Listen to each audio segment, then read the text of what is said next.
On this episode of the Everett Lee Show, my guest is none other than the Leviathan Archer.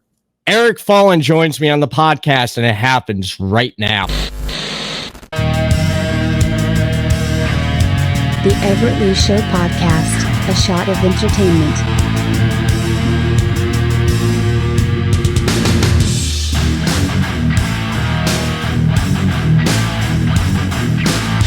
Ladies and gentlemen, on the podcast, Eric Fallen. How you doing there? What's up, everyone? How you doing, man? Oh, not too bad, not too bad. Before we went live, I was telling you how I was blistering in the sun down here in Daytona Beach and how the heat is up there in Ohio. Yeah, big heat wave, man. Big heat wave. It is. It's ridiculous, man. I've never experienced this much heat, and in the years that I've lived down here. And like I mentioned, I lived up in Ohio. I know how it gets hot up there, and during the winter it gets cold, snow, and you got to find things to do during the winter. So I got into snowboarding when I was like 16. I will definitely take heat over the cold any day. I am not for the winter at all.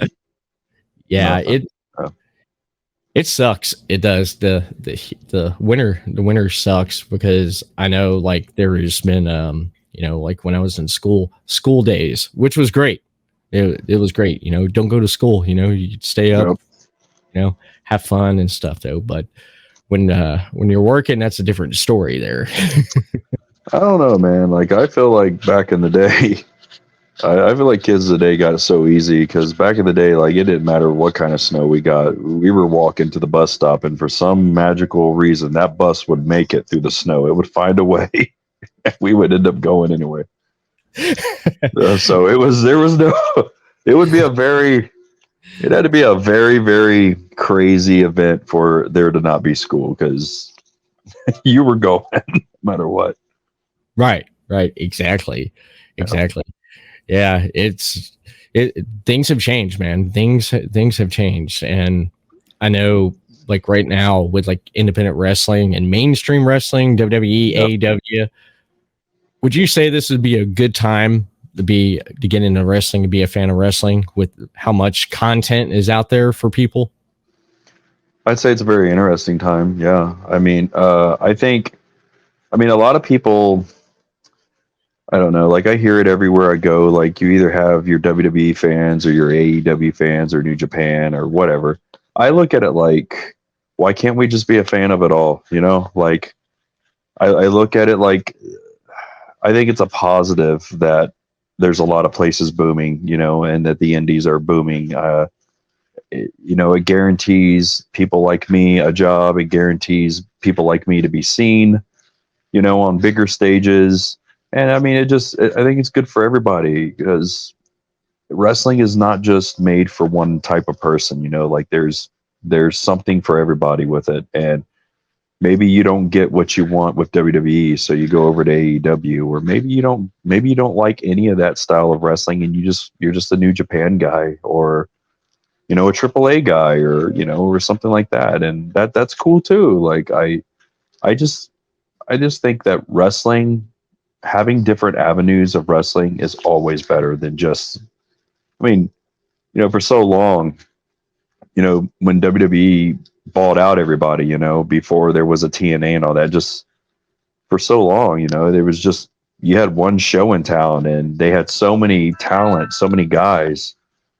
And at the end of the day, like, we didn't get to see the matches we could have seen. We didn't get to see a lot of potential things that could have happened, because you got so much talent and you just don't know what to do with it. And you're not going to sabotage the talent you've already spent years in the Monday Night Wars to establish. So, what do you get? What do you got? You kind of need other avenues for people to go. And I know that they just did this Forbidden Door thing with AEW and New Japan, which, yeah, it's a forbidden, the whole concept of it being the Forbidden Door thing. I get it. It's cool. And I do like seeing AEW guys and New Japan, locking it up. But I really think that, like, if there was ever a deal that could be made with WWE and AEW or Japan, that would be the real forbidden door. You know what I mean? Like, Yeah. let's see a Seth Rollins take on MJF. Let's see a Roman Reigns take on a Kenny Omega. You know what I mean? Like, let's see some stuff. Like, obviously, you know, it probably will never happen. That's kind of like, oh, DC and Marvel are going to cross paths for once, and then we're going to see Iron Man and Batman, and who's really going to be the one to win, you know? But no company is going to, you know, put their guy under like that, you know. So it's unfortunate, but that would be the real forbidden door. Yeah, I definitely agree, and it's been brought up on other podcasts I've seen. Like I was looking at a little bit yesterday. It's like, how many times can you do a forbidden door? Now, Right.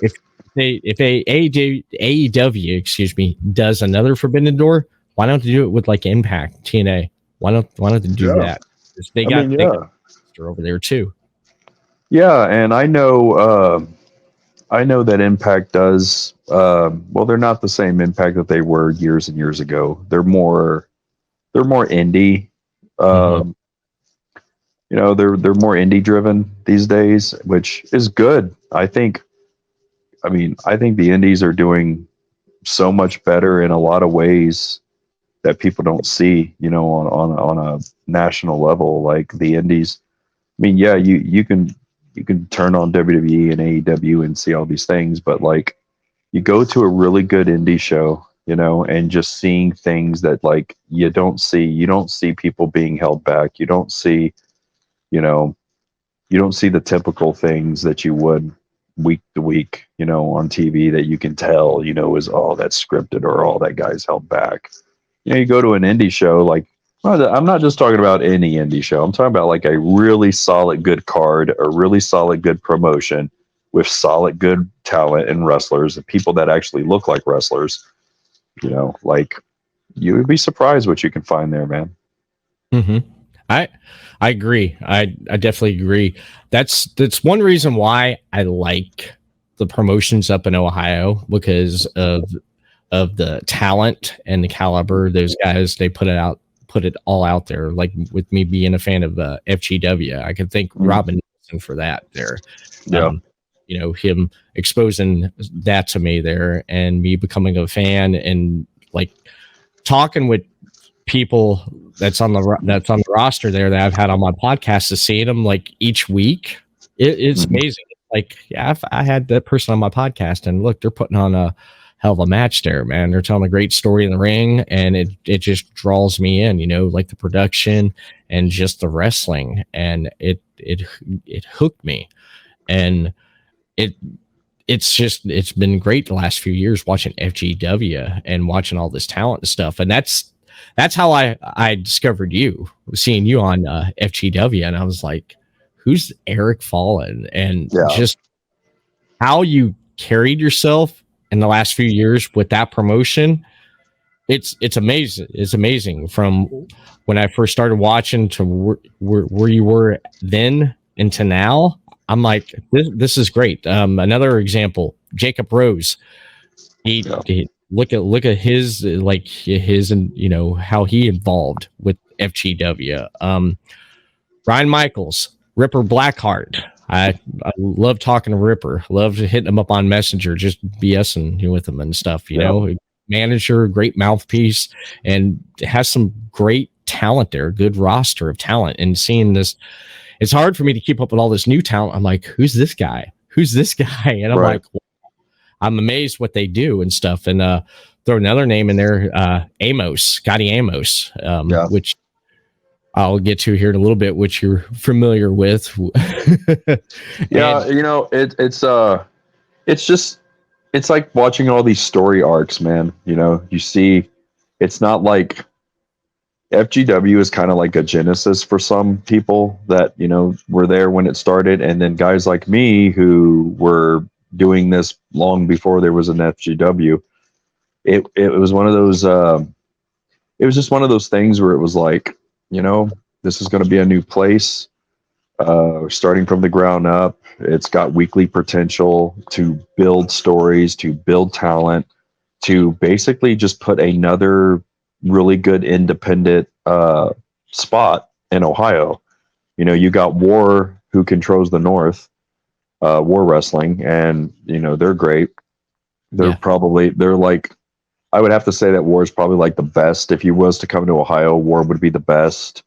FGW, I would say FGW is a good second place in my opinion, only because of the talent that has come through there, the talent that has helped build the promotion. And then you have New Ohio, New Ohio Wrestling that usually does stuff with the Arnold Classic up there. I think they're underrated.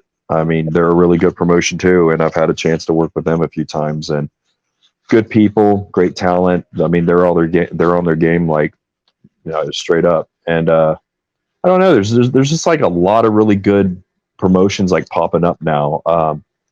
Plus, you can't take away from the older ones that are still running town and doing things like DCW, NWF.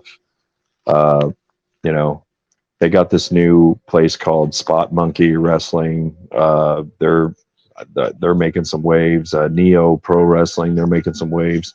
I mean, Ohio is just, it's building up, man.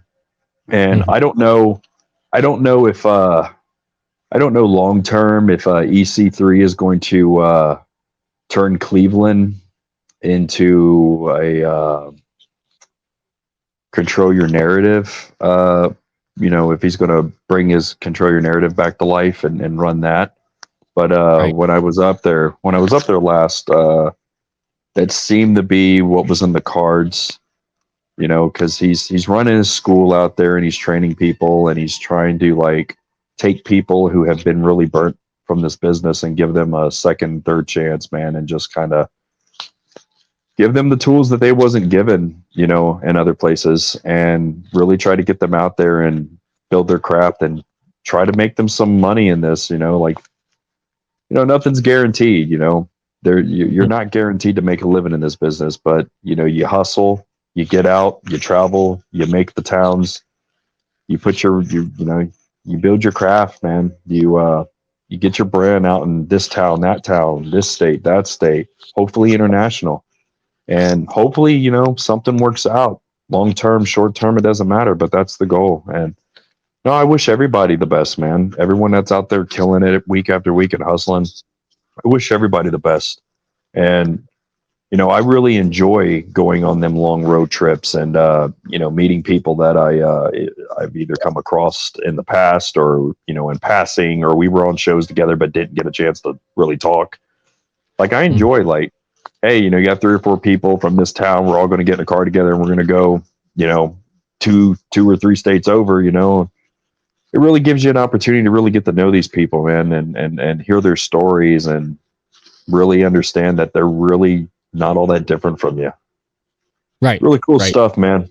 That's really what I love about the business is I'm very old school. I'm one of those guys where it's like I don't need a really great, nice looking gym to work into. Just get me a grimy, old school Rocky Balboa type gym, man, and I will go in there and I will work, I will train, we will get in there, we will roll around.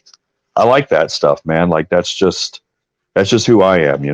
But no, man, that's what I love about pro wrestling. I just love meeting people and hearing their stories and growing with them, man, and watching their story arcs going from a Genesis standpoint, to where they're at now. And there's a lot of kids out there right now, man, that are a few years ago you'd have been like, I don't know about this kid, or I don't know about this kid, and now you're looking at them, you're like, wow, I'm glad I was wrong about them, or I'm glad, that they're proving people wrong, because man, they're killing it right now. Jacob Rose is a good example, man. He's killing it right now. He is. He's killing it. Shauna Reed, that's another one that pops in my head right there. She's killing it. I mean, going to Yeah. England, getting to travel over there and do stuff outside of Ohio, who spent years on the indies traveling all over. I mean, they've been wrestling since they were like 15. Billy Stark. Look at Oh Billy yeah. finally she, she's on AEW and she's on AEW Dark, and it's like hard work paid off, man.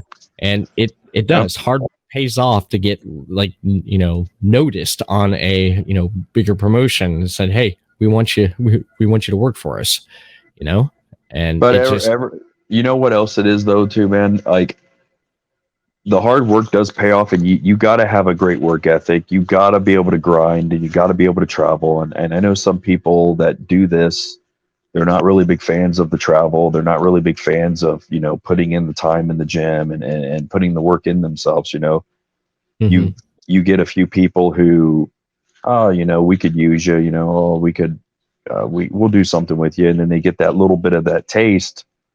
And, I wouldn't say it's 100% their fault, but, we're in a business where you got to look the part, that I know, I understand the business has changed a lot where you're seeing a lot of like littler guys and stuff like that, like become the guy now, you're seeing a lot of little guys.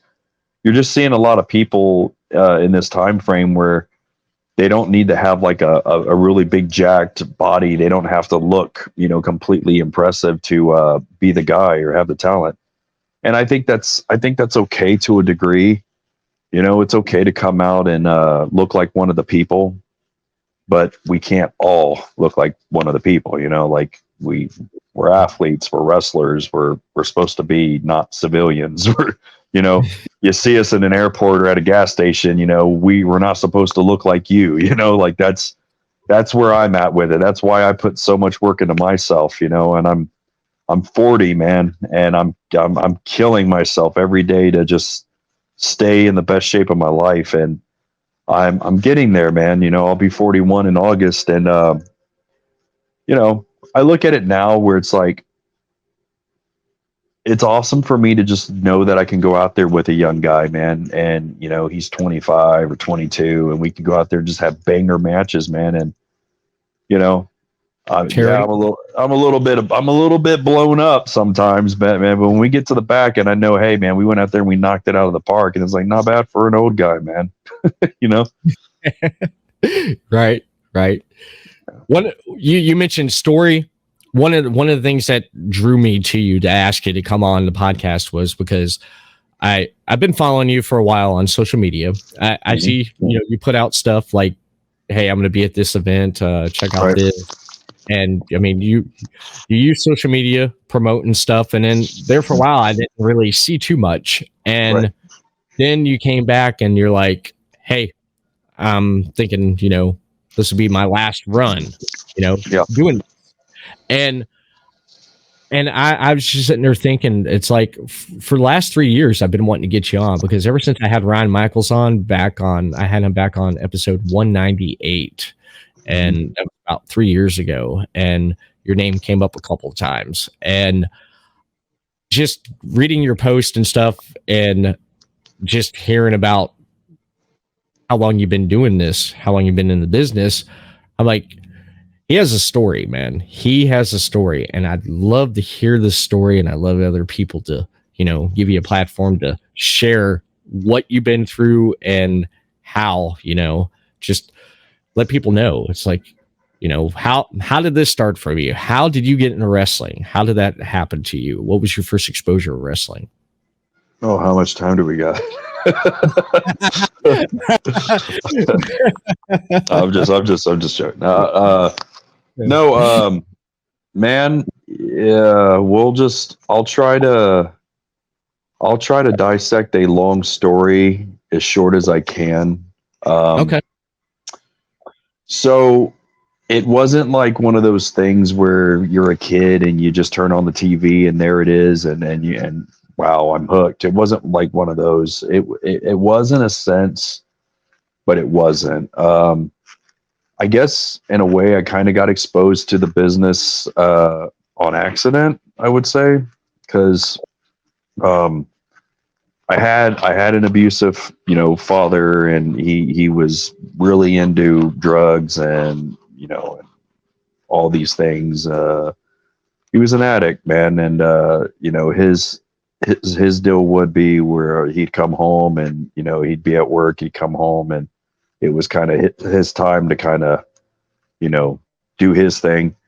But yet, you know, here I am, you know, and it's like, well, my mother was going to go to work and it was just going to be me and him, you know, or me and him and my sister. So he would a lot of times just like kind of put me in a room, man, with, you know, food and all these things. And he would just turn on a TV. And sometimes there would be cartoons. Sometimes there would be really bad, you know, horror B movies. And then, you know, I mean, this was back in the 80s. Wrestling, man, the golden age. It was in its prime. And I remember the first thing that I ever saw was the Mega Powers explode, and it was the whole angle between Hogan and Savage, you know, basically over Elizabeth, you know, and that was the first thing, man. That's how I got introduced to wrestling, was with that, and I just kind of got. I was like, whoa, what are these guys fighting about, man? They look like they were friends and stuff. So like I'm like tuning into it and watching it, man, and then, you know, Hogan. I was a huge Hogan mark, man. Like I blew up with Hogan, blew up with Savage, and then here's Ultimate Warrior being introduced to me. Here's Undertaker. Here's Bret Hart. Here's Owen Hart. Here's all these guys. And yeah, man, once I got hooked, I never looked back. I mean, these kind of were my male role models growing up, because my father really wasn't much of one. And, you know, my grandfather, he was the only one really that was teaching me right. I mean, he was very military, had a military background, so he kind of taught me my discipline and everything. But he wasn't really a wrestling fan, so it wasn't like that I could share that with him, you know. So it was kind of just like my thing, you know. And I got so hooked into knowing these guys and growing up with them on television. I always had to tune in, man. I always felt like, you know what, this is my family time, because I didn't really have a family time. So this was my family time. I would, you know, make dinner or something, and I would go and just sit in my room, man, all secluded, all by myself, and I was just watching nonstop wrestling, flipping the channels back in the good old days, the Monday Night Wars. Yeah. You know, like I was brought up, man. I came up in a really good time, man, when wrestling was hot, where, oh, is this guy going to be on this show? Is that guy going to be on this show? And then, you know, when they did the whole outsider thing, man, it was one of those very rare times that we're never going to have again, where you actually thought, wow, man, WWF is actually invading WCW. This is so awesome. Like Razor and Diesel are coming. They're going to take this whole thing over, man. It's great. And then when Hogan joined, I was like, okay, okay, now it's official. And I'm thinking to myself, you know, I'm like, that son of a bitch showed up in '94 and acted like he was one of the boys and planted the seed in order to get Razor and Diesel and all them guys over there. This was all WWF planned from the beginning. Vince is so smart. Oh, man, it was great, man, growing up with all that. And then you know, it's all I ever wanted to do, man. I never had a plan to do anything else. I just didn't.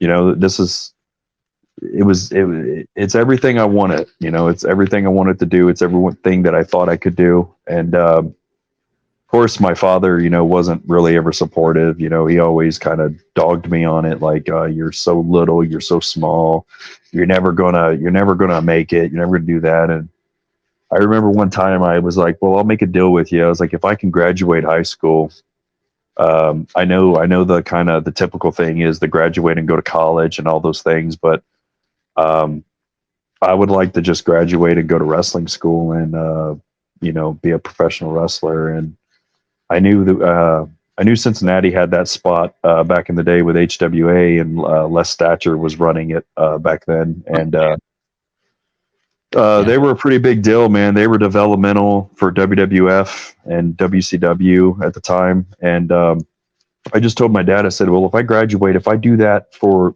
you, you know, if I can get through school and graduate, then do this for me. Let this be my graduation gift. Like, pay for me to go to wrestling school the right way and let me train. You know, let me do this. At least let me get a fair shot. If something happens and I choke on it, then that's on me, but at least help me out. I'm a kid coming out of high school. I don't have really any money. I said, just help me out with that, be my dad and help me out. And, he just never really ever gave me an opportunity to do that. He never cared. So, it was kind of always all on me, man. Like I never had anybody there to help me or take me under their wing or give me a shot or a chance. And back in the early 2000s, it was still at a time frame where, it was extremely rough. There wasn't like wrestling schools on every corner where you could just go and pay like maybe a couple $100s and start getting trained. It wasn't like that.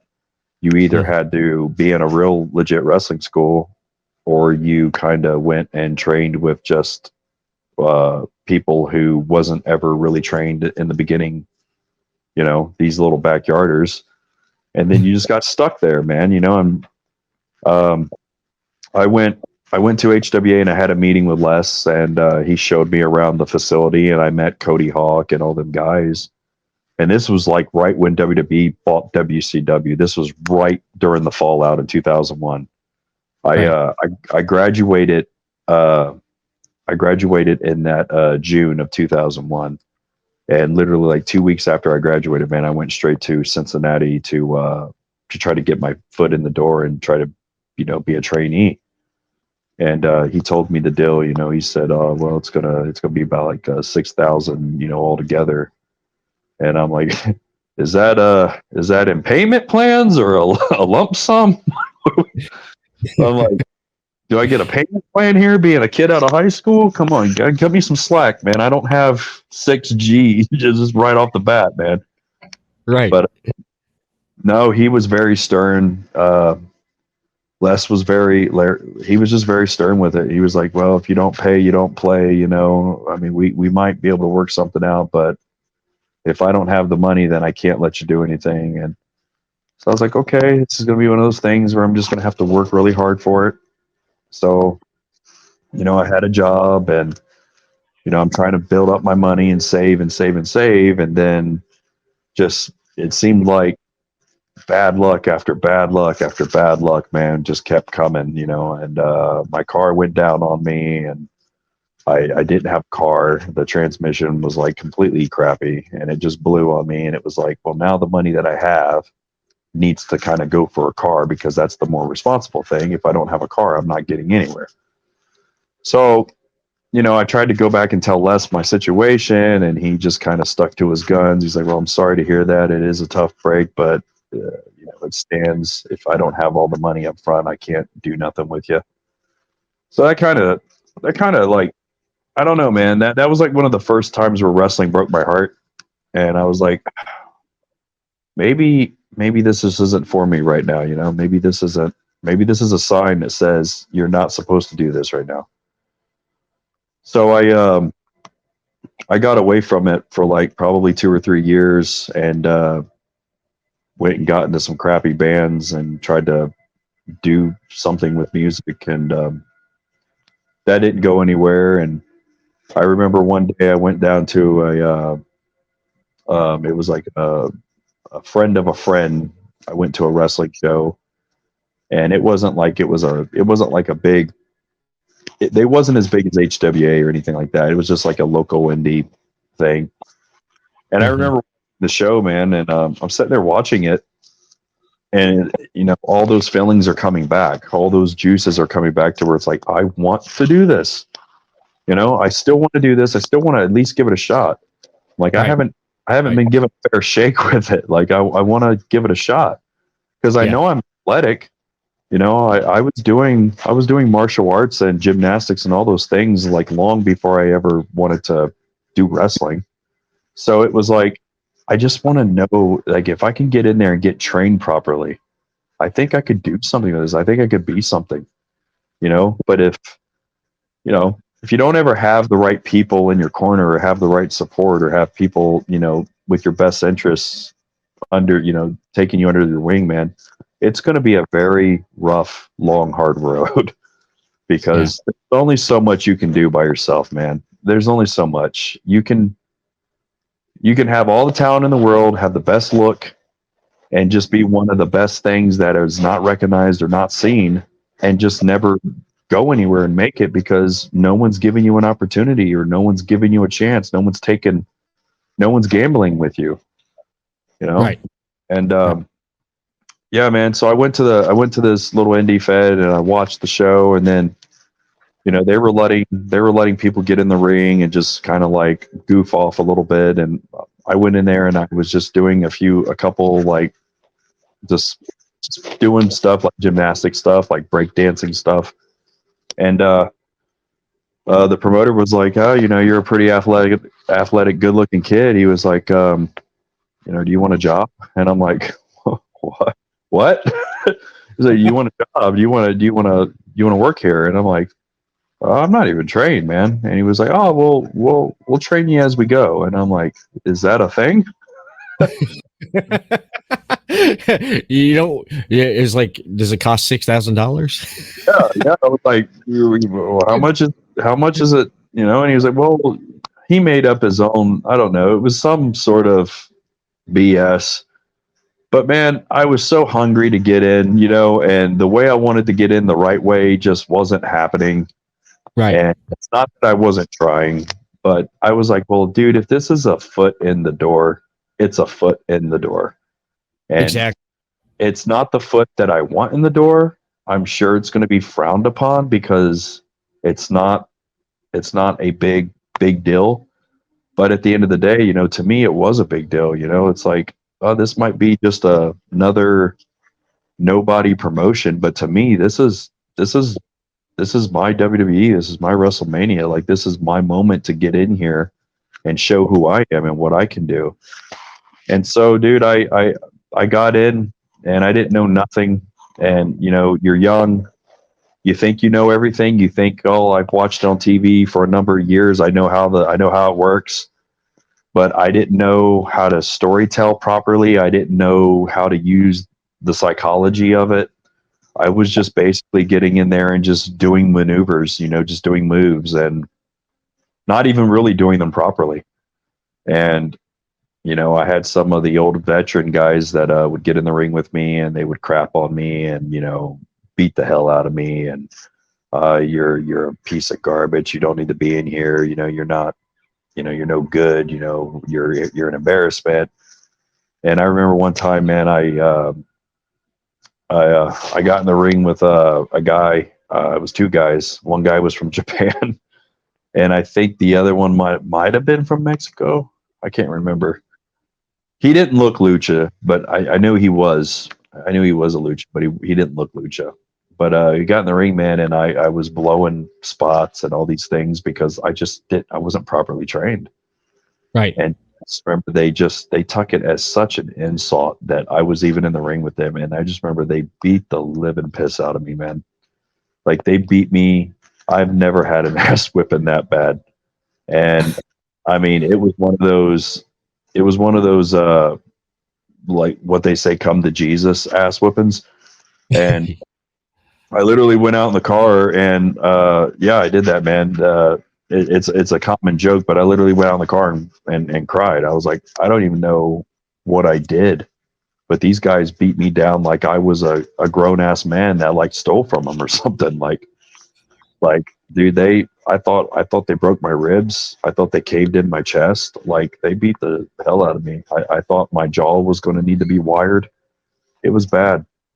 Damn. And that was one of those moments, man, where it was like, I just don't know if I can do this, man. I don't know what is going on in the universe, but there's just something that's like, something's just telling me that this just isn't for me, I guess. And it wasn't that it wasn't for me. It's just there was nobody like stepping up to like take this kid under their wing and like showing me the right way. Like, nobody was doing that. Right. And right. finally, man, I went home and I had my moment and I was sad. I was depressed. I was pissed. Not at them, so to speak, but more at me, like, what did I do wrong? Like, what I'm trying to like go into my brain. What did I do wrong that really, and it was all for the simple fact that I just had that young boy attitude of thinking that I knew it all. And I didn't, like, I was humble. And I'm in the ring with guys that have been doing this for a long time, that have put their bodies through it and put miles on the road. And to them, it was like the ultimate insult that I was even in the ring with them, you know? And that was just them teaching me a lesson and them humbling me, you know? And I didn't know it at the time. Uh, I remember talking to Kevin Sullivan one time when I did one of his seminars, and we did a show together. And he even said it to me. He said, "You're going to get guys in this business that will get humbled." He said, "Everybody somewhere sooner or later gets humbled." And he said, "But it's the guys who can get humbled in that kind of way and still show up." He said, "If they show up after getting an ass whooping like that, or getting a talking to, if they can still show up and just take that and use that as ammunition to help them grow and better themselves as a weapon, that's the people that belong in this business. That's the people that make it, and that's the people who are built for this." There are so many people that don't make it when they get humbled. They get humbled and then they're like, okay, they just leave and they disappear and they stop coming to training, and they just turn out to be a spark in the pan. He's like, but then it's those other people that can take that, and then years later, they're the guys taking the older guys' spot, and then they become the guy, you know, because they've Right. earned the respect. They paid their dues. And Mhm. I was thinking in my head, and this was long before I ever met Kevin, and I was like, okay, I know this is one of those moments where, you know, I should probably just walk away and quit and just say, you know what, I'm done. I'm done. But I don't know, man. I think it was the fact of just dealing with a mental abusive father my whole life, where that's all I ever heard was, you're never going to become anything, you're never going to amount to anything, you know, you're just not good enough. And when I hear those voices in my head of him saying that, and then I heard those veterans saying basically the same thing, it just kind of like lit a fire under me, man. And I was like, you know what, they can beat the hell out of me. They can beat the hell out of me until I'm left for dead. And for some way, somehow, some act of God, I am going to crawl. I am going to, you know, scratch. I'm going to claw. I'm going to do everything I can to keep coming back and keep coming back until I annoy the hell out of them so bad that where they're just going to have to come take me out back and put a bullet in my head. Like, I'm just going to keep showing up. Right. And I did, bro. I kept showing up. I kept taking the ass beatings. I kept taking the chewing outs, the constructive criticism, the the hardcore beatings in the ring, the stiffness, all that. I kept taking that and taking that.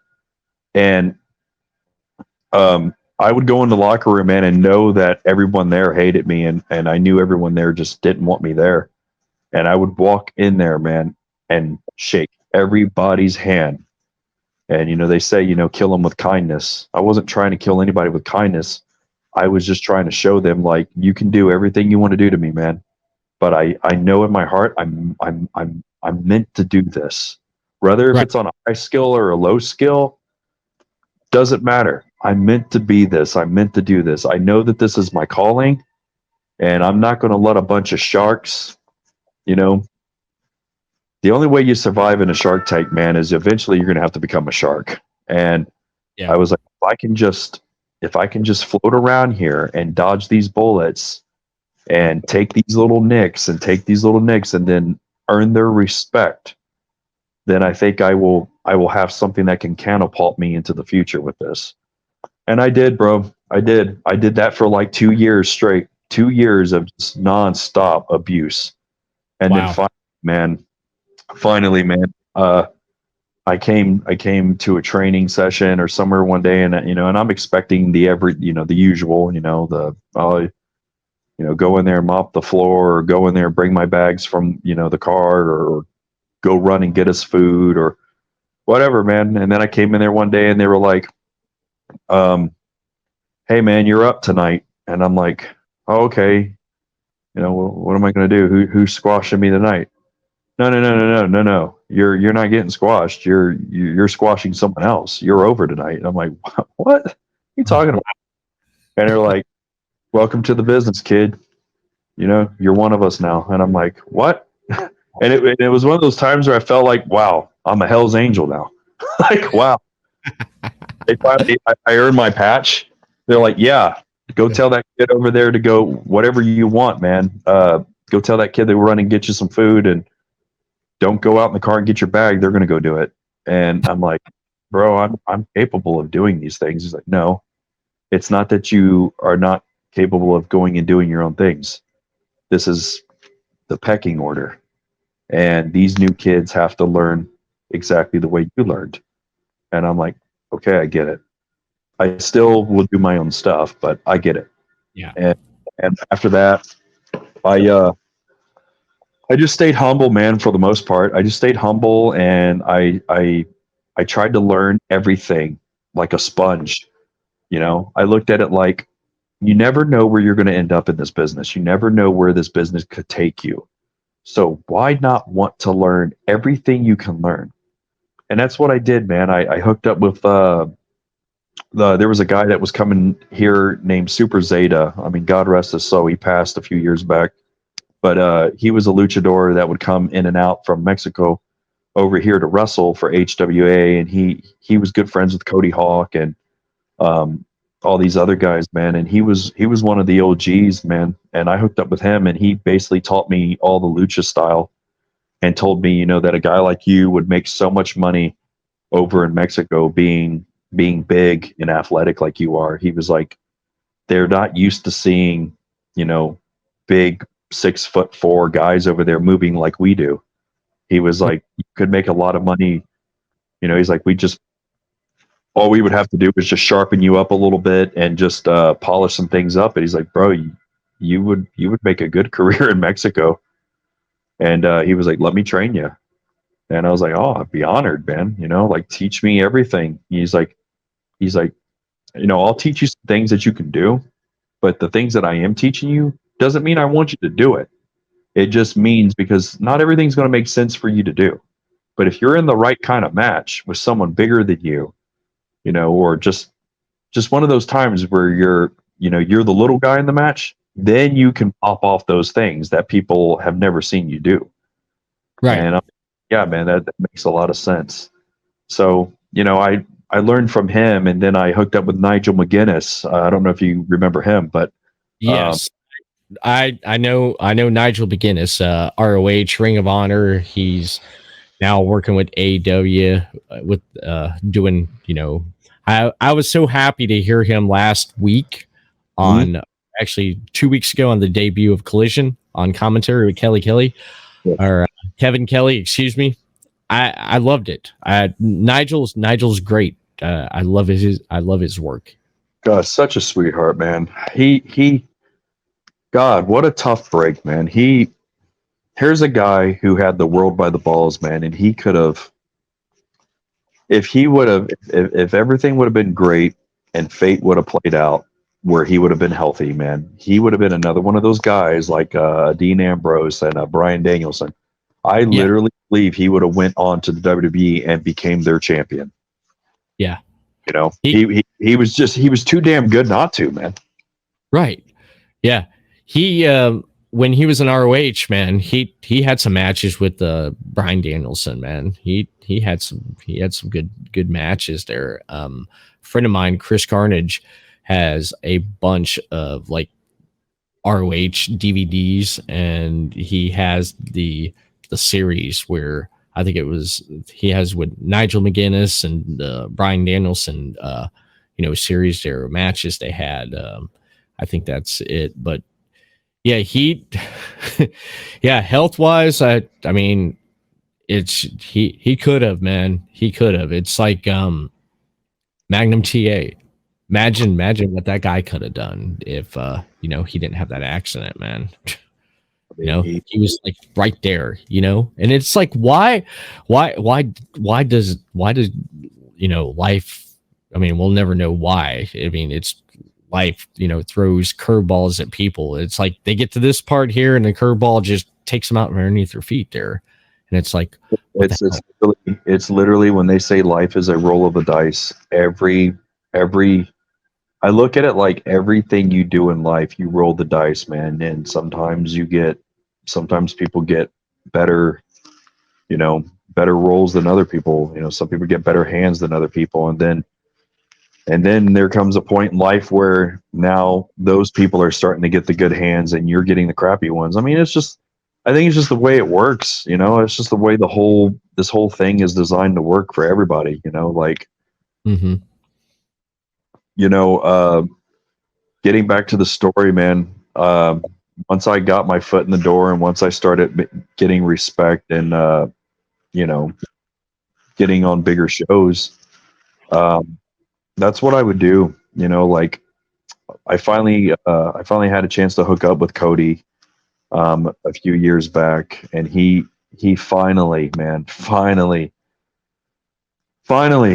after being lost in the shuffle of these shitty shows and just trying to be on bigger shows and how to do that, he finally tucked me under his wing, man, and we all started Rockstar Pro Wrestling down in Dayton, and he was like, "I want you to be a part of it with me."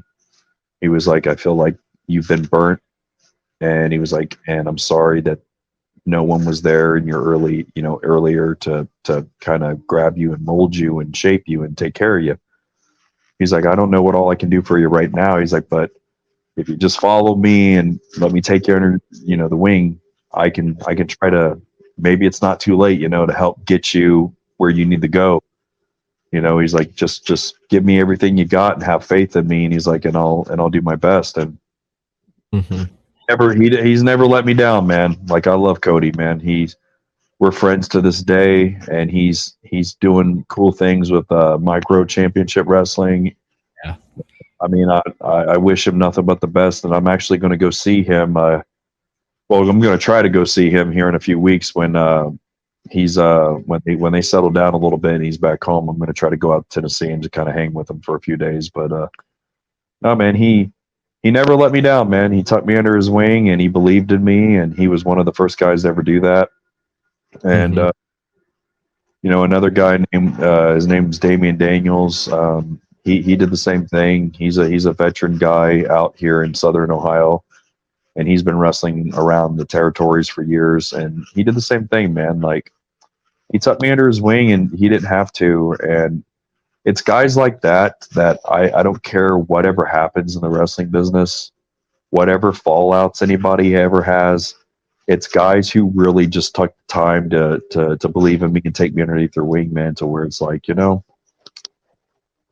I'm never gonna go in on these guys or go against these guys, man, because if it wasn't for these guys, there wouldn't be an Eric Fallen here today, there just wouldn't be, because I'm one of those guys, man, where it's like, I will fight for something and I will fight damn near till the day I die for it. But at some point, the reality of the situation's got to kick in, and you got to be like, you know what? It's better to just not fight for it, because what's the point in killing yourself, man? If you're never going to get anything out of it, there's no point. That's just insane, Right.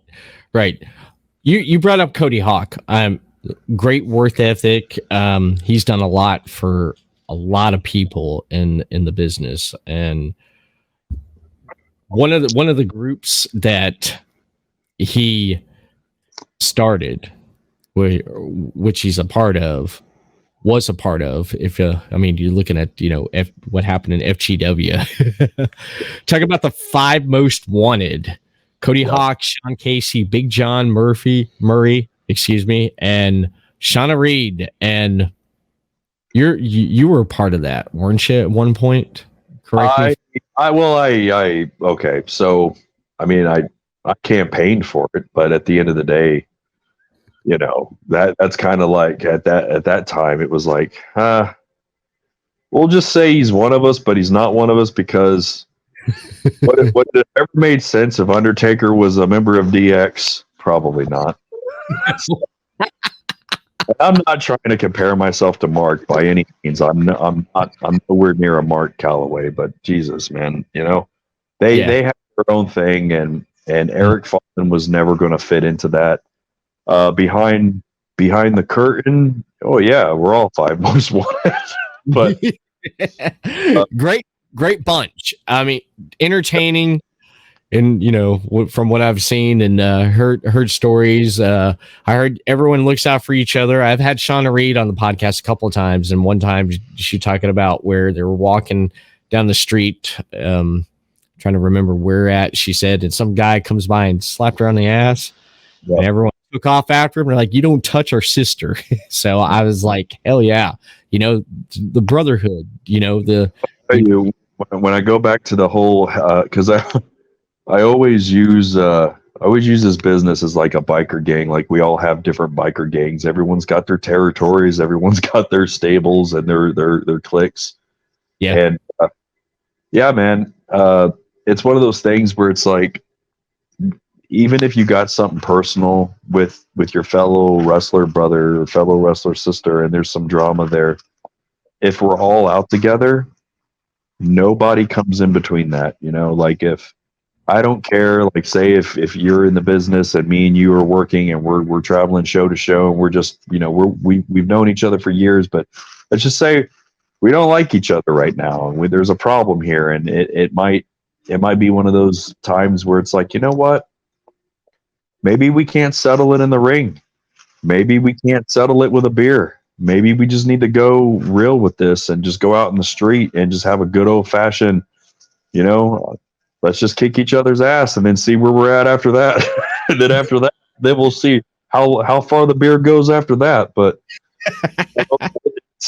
it's one of those things where it's like you can be pissed off at somebody because I mean it's inhumanly impossible to get along with everybody all the time. Yeah, you can be professional. That's the name of the game. Professional wrestling. Be a professional wrestler. But man, at the end of the day, we're human beings and we all have feelings and we all have different, views on things. And sometimes things can clash, man. Sometimes drama can happen and sometimes it gets real. And I think in order to understand that this is a brotherhood and this is a family, because a lot of people don't think that, but it really is. Really is. And I was telling Michaels about that too. I said, I know that we have our favorites, in here that we go to and we're really close to, and then we have other people that we're really not close to. We just happen to be on shows with them, or whatever. But it's one of those things though where it's like I don't care, and this is just me. And I'm speaking for a lot of people too, but I won't mention any names. When I am speaking for a lot of people, but for mostly, man, it's me. I'm just one of those guys where it's like, I don't give a damn if me and you are having a problem personally, or we have, real life heat. We got real life heat. That's our business. We will figure it out.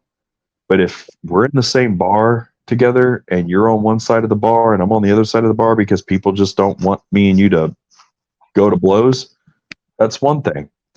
If I see a guy coming over and trying to start stuff with you and he's not a part of our brotherhood, and say, for instance, he comes over there and starts stuff, I'm just going to leave it alone because I'm going to look at it like, he's got it. That's his business. He can handle himself. But if there's another guy that's going to get involved in that, like say one of, whatever, this guy's friend, if they're going to get in there and think that they're going to jump you, yeah, that ain't happening. I mean, like, if me and you, we'll settle our problems when we settle our problems, but we'll put that shit on pause and we'll beat everyone's ass in that bar and then have a beer. And then maybe we won't go to blows. Maybe we'll sit there and take all of our rage out on that bar and then just have a beer and just like, what the hell was we even fighting about? Right. Like, it's just one of those things where it's like, this is a brotherhood, but it's not a brotherhood for everybody. And people got to know that, man. You got to weed those people out. And I'm not talking crap about anybody. I'm not putting anybody's name out there. But when I tell you that I've done this long enough to see who belongs in here and who this is built for and who it's not, I mean, you see a lot of things, man, in 18 years, and you get to learn a lot of things in 18 years. And I've learned a lot of things that, expand longer than that. And it's just, you hear stories, man, and you're just around different walks of life and different people, and everyone's pro wrestling is it's different for everybody, you know. Um, a few weeks back, Dr. Tom Pritchard was telling me that, you know, he's like pro wrestling. Everyone's got their own flavor of it, you know, and my flavor may not be your flavor, but be Right. open, be open to trying everyone's flavor because that's what this business is about. It's not just one person's flavor. You know, it's a variety of flavors, and you got to be open to trying it, or else you're never gonna, you know, expand yourself. So yeah, man, you know, there's things in this business that I don't like and I don't agree with, but I mean, what are you gonna do, man? You know, it's got to be a variety of things, or else it doesn't grow.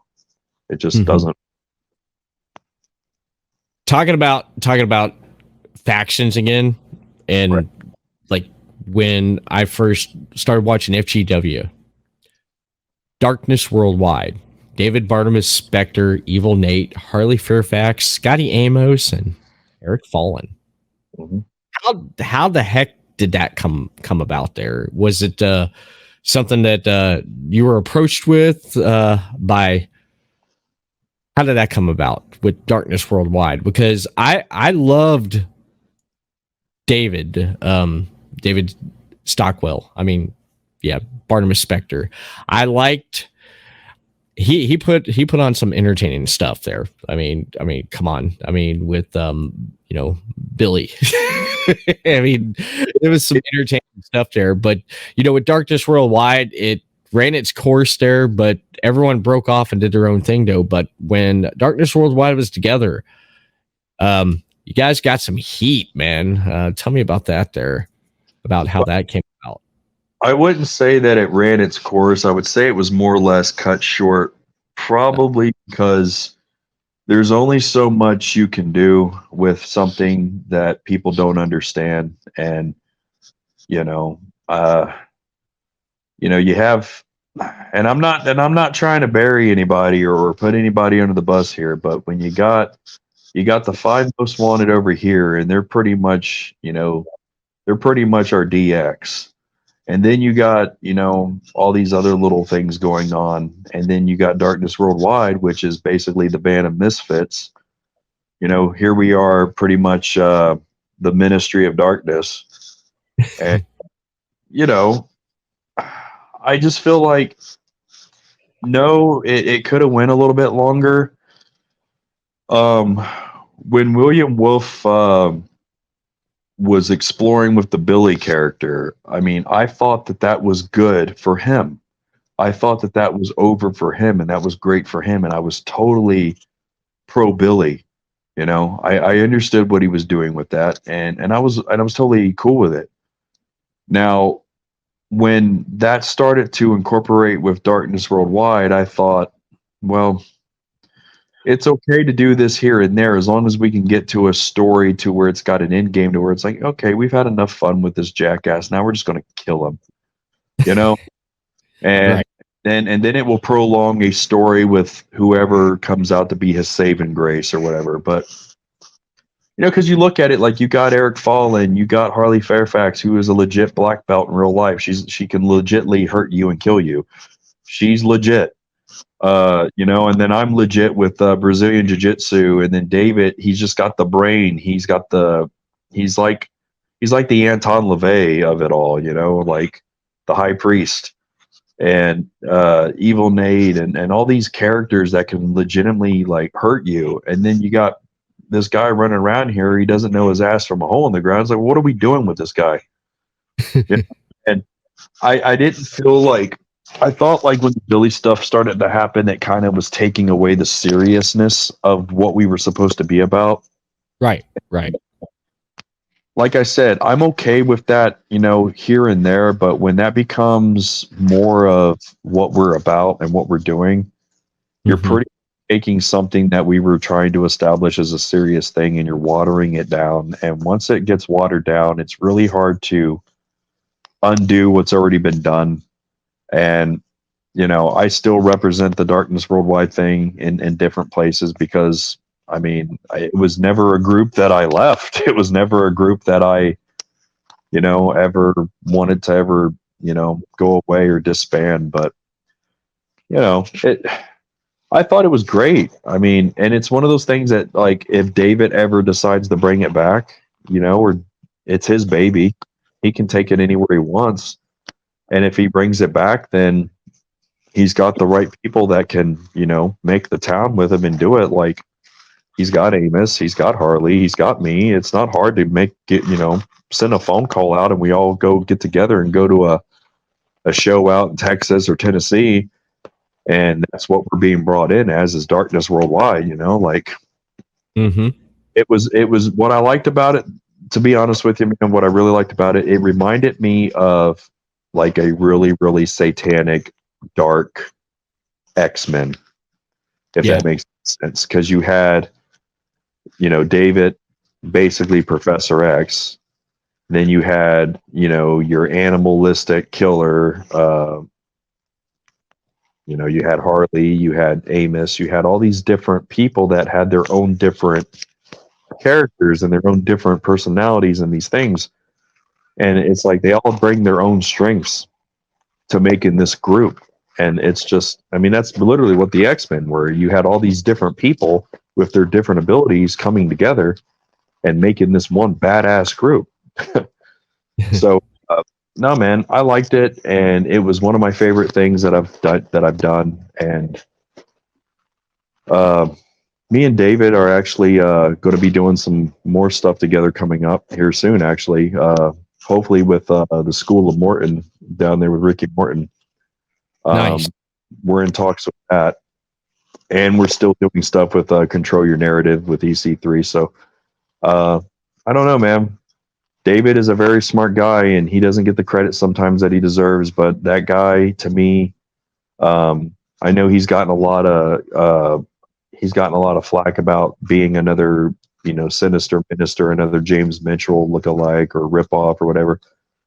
And he does give off those vibes, but I think David is his own entity. And I think if you're around David long enough or pay attention to him long enough, you will see that this guy's a mastermind, man. And I mean, he created this whole circus thing, man, that he's been out here doing, and that's been killing it everywhere it's went. I was surprised when I seen that there. I'm like, what is he doing? And Right. when I seen it, I said to myself, I said, this guy don't get enough credit where it's due. I mean, he has the mind of this, and it's great to see him create something, it's he has great mind at this. What's so good about it, though? It's really a 180 compared to his Darkness Worldwide stuff. But really, it's the same stuff. It's just a little lighter. It's almost like, I don't know if you were ever a big like American Horror Story fan, but it reminds me of that.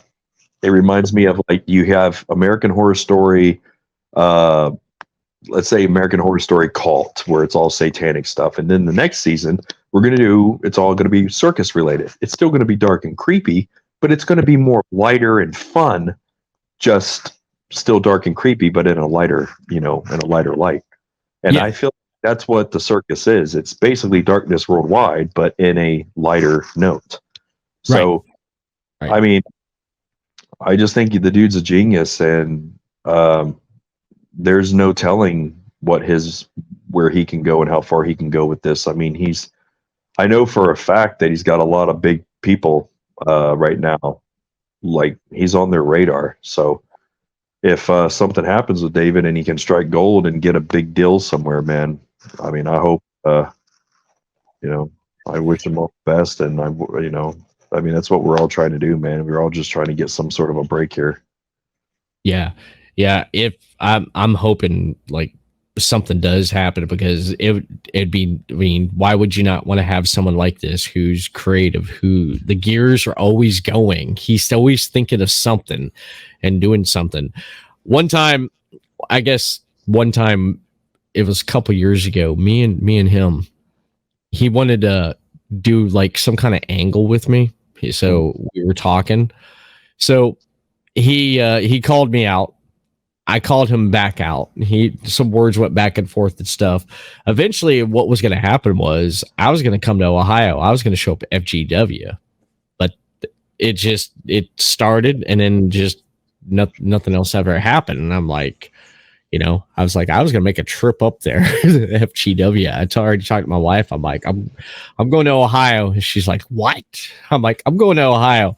I got called out, so I need to go take care of business, And she's like, what are you talking about? And I was like, look, it's an angle. Look. And I showed her and she's like, oh, she's like, okay. And then some stuff happened down here and then up there, just right. Anything else.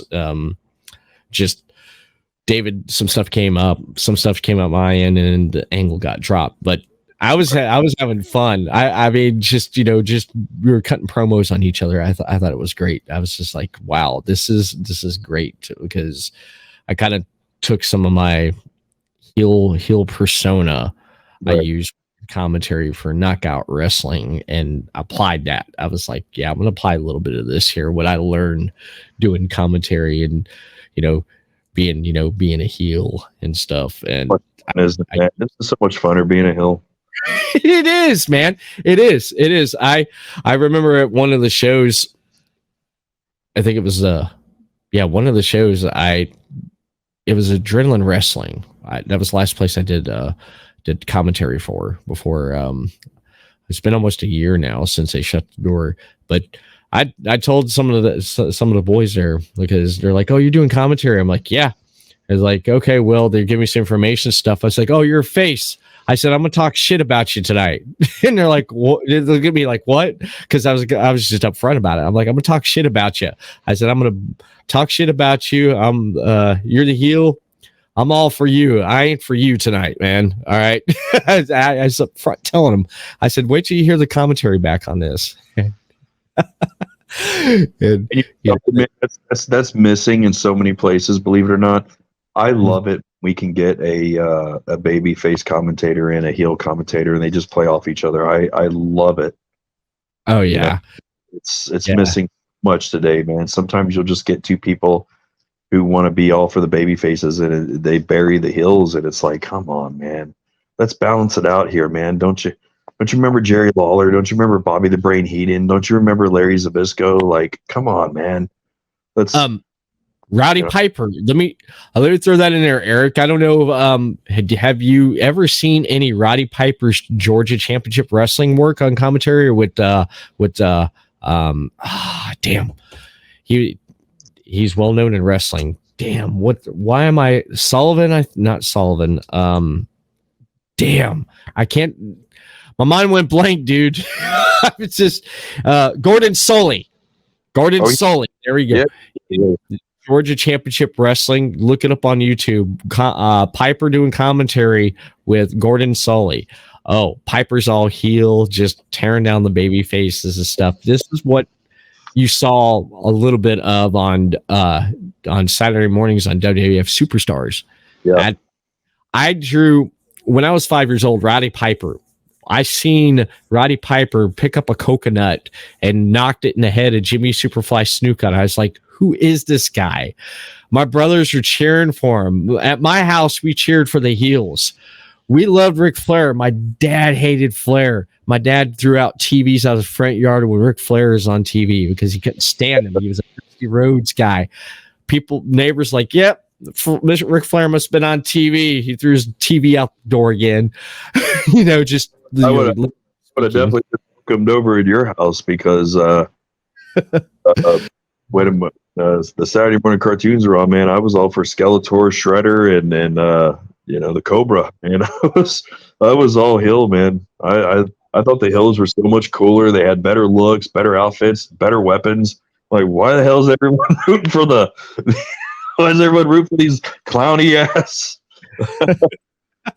I loved it, man. I loved it. I loved Yeah, I love the heels there. We'd aggravate me and my brother, my older brother we'd aggravate my father over Jim Cornette. He could not stand Cornette. He's like, I wish someone would take that rack and shove it up his ass. For like, no, he's gonna come after you, Dad. He ain't gonna touch me. Just aggravating him. We're like poking the, no one getting underneath his skin. But yeah, the heels. It's just. I loved working that heel persona because I'm like, yeah, I'm gonna talk. I basically told the guys, I'm gonna talk shit about you. Your face, I'm talking shit about you. Heel, I'm for you, man. High five, and I even did this at one of the last show we did. I did for Adrenaline Wrestling. Their last show, their final show they had. I was for the heel. He came out and I had a female commentator with me. She's face, I'm heel, and he's all, hey, her, and I'm like, hey, and he left me hanging, and I'm like, you know what? Now I'm gonna talk shit about you. Now you left me hanging. I was like, I just rolled with it, man, and I love that. I love the heel persona. I love when a crowd gets into it. They get into what's going on with what's in front of them and stuff. And I pulled up a couple of matches of yours. I was going through on YouTube and I'm just looking through, man. You got so much content all over the place. You got stuff from 12 years, 11 years. Yeah. And I wanted to look at stuff that was a little bit more recent. And one of the things I pulled up a match from FGW. I pulled up Eric Fallen versus Logan Myers. Okay, yeah. I liked what you did in this match here because, like, the psychology of it was big guy versus small guy. Mm-hmm. The little guy is throwing everything at the big guy, and it's not registering. I love that. It's like, and when you threw him off the ropes and you clotheslined the shit out of Logan. And then you're like looking at the crowd and you're like, is this the best you got? I love that. It just drew me in because you played off the crowd and it's just that psychology there. I just loved how that match went. So my thing is with that is I remember wrestling. Well, I didn't wrestle. I was supposed to wrestle Logan a few years earlier than that. And I don't know what the deal was. I don't know if he couldn't make the show or something. I don't remember, but I remember it was like out in Indianapolis or Indiana or somewhere. Like I was booked against him, and this was before like he had the look he's got now, and it just didn't happen. And they put me with someone else, and I kind of slowly, low keyed, like from afar, watched the kid, and watched what he was doing. And then I knew that he was a product of Jake Ullman. And Jake Ullman is one of my boys, and we go back too. He was one of the guys that, like, again, at the time, took me under his wing, back in the early days. So when I knew that he was one of Jake's boys, I'm like, okay, well, God, I hope, one day, I'll be able to, help pass what I've learned on to this kid, and that help. Well, there was a show. So I was in and out of FGW a few months ago, and Logan came to do a show for us, and I heard about it. I think it was might have been Harley Fairfax or someone. Someone was like, "Hey, this kid does your handstand in the corner." And I'm like, well, it's not mine. I stole it from Ultimo Dragon, but it's not mine. But she was like, well, he's doing it. You're the only one that does it, around the area and everything. And it's basically your signature stuff, but he's doing it. Is he aware that he's doing it, or is it a rib towards you? Or I'm like, oh, I don't know. I don't know the kid personally. I was like, but if it is a jab towards me, then that's great because that's a potential that can lead to something. And and I was like, I don't take stuff like that personal, because if he's stealing that from me, then think of all the things that we've all stole from everyone else. I said, so I don't look at it like, oh, it's a jab. Right. But I look at it like it's a gateway, man. It's a door. Like if if I go to a show where a guy does a certain thing on that show and he just does that certain thing there, and then I come in as an out of town guy and I do the same thing, Yeah. I told a story without you knowing that I told a story. I told a story like, okay, that guy, your hometown hero guy, he does the stunner. And yet here's this guy coming in here and he does the stunner. Well, why is he doing that when that's that guy's stuff? Okay, Right. well now we have something, because now that guy from out of town can be brought back to do a story with our hometown guy. And now that hometown guy has got something to do with somebody different that they're not used to seeing every week. So I'm looking at it from a business standpoint, man. This is a business. And you got to make good business moves and good business decisions. And it doesn't always go the right way, but look at it from a business standpoint. This is how we all grow. This is how the product becomes bigger and it becomes more successful. You got a new face. Nobody knows Logan Myers here at FGW. They know him in Indiana, sure. They know him wherever he's more prone to going all the time. But here he's just maybe he made his debut here, or maybe, this is his second or third time here. But he's here and he's doing Eric Fallon stuff. So what does that tell the audience here who was all pro Eric Fallon? This kid's coming out here and making an ass out of Eric Fallon. Well, wait till Eric Fallon finds out about this. I'm sure he's not going to like it. And then, and then I come back and I get the, when I find out he was doing that, that's when I pitched it. I was like, does the kid want to come back? And they're like, yeah, like we want to have him back. We just don't know what to do with him. I'm like, yeah, well, I know what to do with him. Let's put him with me. I'll work with him. And they're like, oh, that's great. Well, we didn't know if we were going to have anything from him this weekend. I'm like, well, now he's got something. So bring him in and we'll go out there and we'll have a match and we'll work, and I'll make him, look as good as I can, being a big guy with a little guy. But overall, he's going to learn. He's going to learn from another veteran. He's going to learn some stuff. And hopefully I can share some stuff with him. And, plus, it gives another reason for Jake Ullman to be in the locker room, which is a fucking asset anywhere. Yeah. Jake Ullman, it is golden, man. If you have the opportunity to pick Jake Ullman's brain, please do. I mean, the guy's went international. He's done things in Japan. I mean, I think he's done some things over in Europe. I mean, he's one of the very few people from back in the day that actually, broke out and went international and had those opportunities. So for everyone who's listening or tunes in, if you get on a show with Jake Ullman, please, that's the brain to pick right there, man. But yeah, shout out to Jake. But no, Logan, man, he came back and he told me that he did that, and he was like, I really wasn't doing that like to take a shot at you. It's just one of the things that I do. And I'm like, bro, it's cool. I think it's great because we're in a unique position right now to where you can go out there and do that, and I can go out there and do that, and now we have a little something.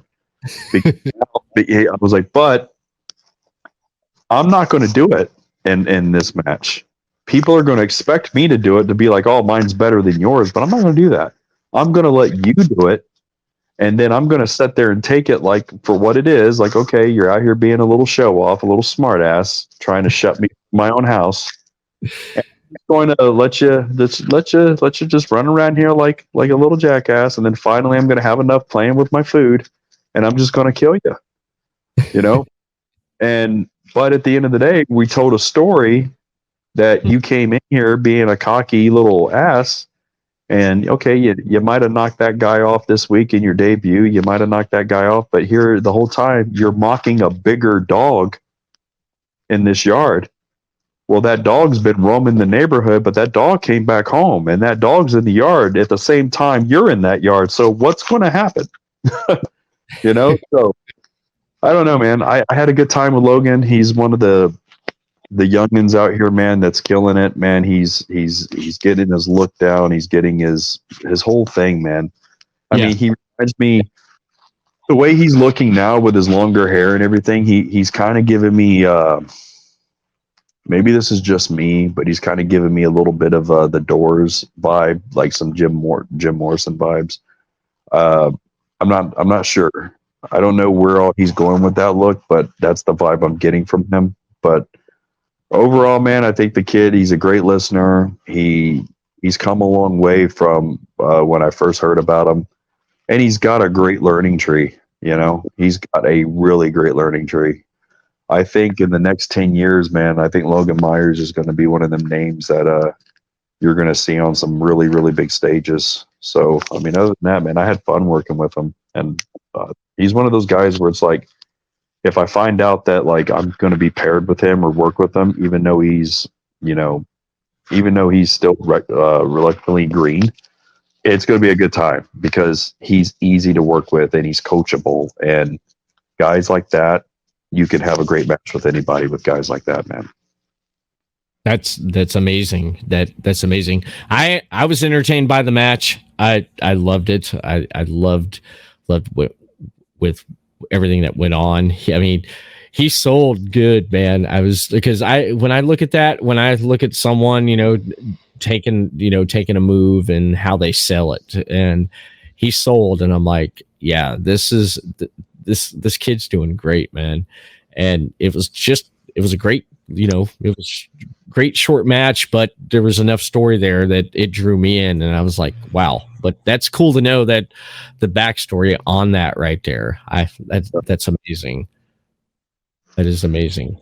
He popped me the first time I met him. He doesn't even know it, but he popped me because when I saw that he had a Michael Myers tattoo, I'm like, okay, you're good. We're good.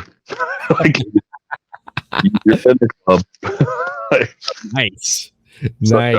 Such a Michael Myers mark, man. It's bad.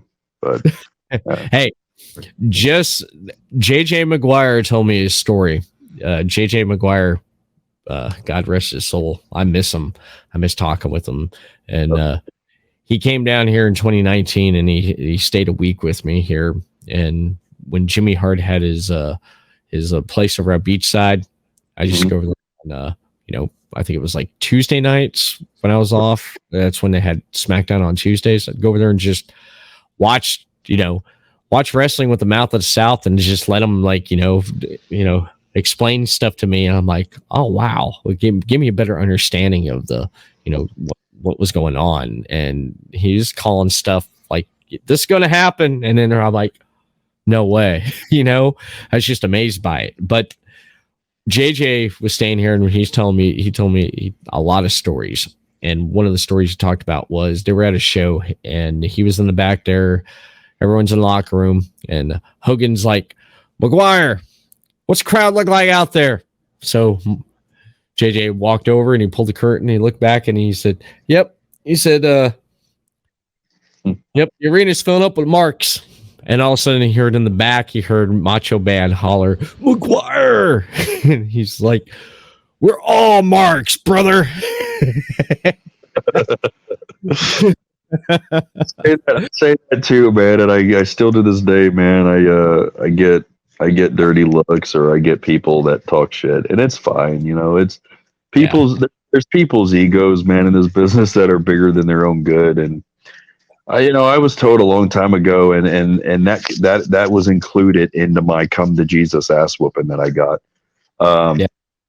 Your ego will kill your talent. Your egos kill talent, and you need to have just enough of an ego to know that you can back up the things that you are, that your ego is about. Like if your ego says that you can do this and this and this, you better make damn sure that you can back all that up, because anything that I feel like your ego doesn't back up is killing your talent, man. So, I don't give a damn how big you ever get in this business, whether you be, you headline 5 or 6 WrestleManias and, whatever. At the end of the day, you're still one of us.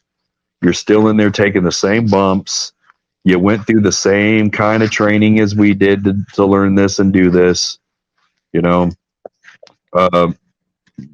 me, it doesn't matter how big anyone ever gets in this. Still be a humble guy. Still know where you came from. Still show other people respect, and shake people's hands. That in some places I go to, man, they get a superstar that comes through there, or they get one of these contracted guys that come through there, and they just kind of act like they don't have to shake people's hands, that they're not familiar with or not knowing. And to me, it's like, fuck that. Like, Yeah. I've done this for 18 years, and it's not as long as other people, but it's long enough.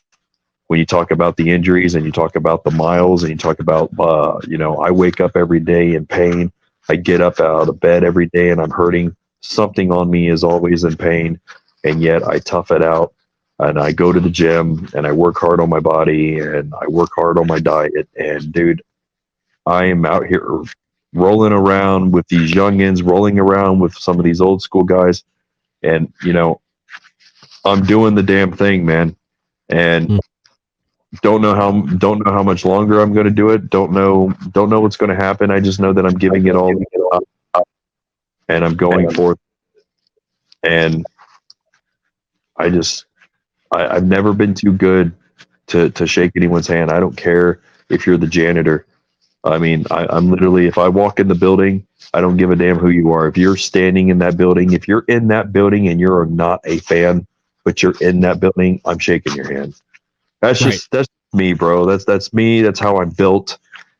Like I said, I don't care if me and you if me and you really got real heat in real life, and we walk in that building together, I'm still going to shake your hand because that's the professional in me. I'm going to shake your hand. I might not like you, but I'm going to shake your hand. We might be going out there doing business later, So yeah, it's a respect thing. Mm-hmm. I might not respect you as a man outside of the business, but I respect you as a talent, and I respect of what you've done to be in the same circle as me.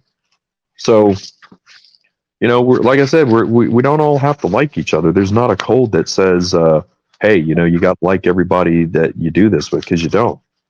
I mean, we don't. I know for a fact that we don't like everybody at our personal jobs, So, but that doesn't mean that like I'm going to come in there and like not work with somebody or not, not do business with somebody. I mean, I'll do business with anybody. I mean, to me, it's just as long as the business makes sense and it's not designed to, really sabotage or bury anybody, I'll do business. I mean, there's been a few times where I've done business where I call it, a bad business deal, where I would do something or I was manipulated. Say, for instance, I might have been manipulated or talked into doing something that sounded better on paper or looked better in the coming weeks. And then the closer and closer you get to it, and then you get to the arena and you go over it and you realize, man, this was just designed to get me to come and do this bullshit. And now that I'm here, do I pull the Hogan card and say, this doesn't work for me, brother?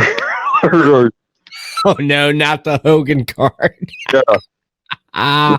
Hey, I'm talking about, man. Believe it or not. Listen, I don't give a damn. I'm a Hogan mark, man, and people talk so much shit about Hogan, and I'm like, there's a reason why that guy made so much money and was the face for so long and reinvented himself. I'm like, if Hogan was not a smart man, then he would have died out in the 80s and early 90s, man. But when they did that NWO movement, and he looked at and they were pitching it as a WWF invasion. And there was nobody, bro. There was nobody bigger as a WWF guy than Hogan. Even when he came over to WCW, and he was there for a few years before NWO ever came, I never looked at him as a WCW guy. I always looked at it like, this is a WWF guy wrestling for WCW. and that was it, man. And then when they did that, and I heard the story about Hogan was the only guy that could have ever made that work because he was the soul of WWF. And I'm like, well, yeah, you're right. He was, so like, I look at it like Hogan, there's some things that I agree with that I wish, okay, I can understand why he said no to this and he said no to that. Maybe I didn't understand it at the time, because you're looking at it like, yeah, but man, he could have made money with Bret Hart, or he could have done this. But then when you hear Hogan talk and you just that down, man, and you open up your business brain and put your ego to the side, put what you want to the side, put all that to the side and open up the business sense of it. If you listen to Hogan talk about why he didn't do this with that guy, why he didn't do this with that guy, if you really, really think about it, it all makes sense. It really does. It all makes sense.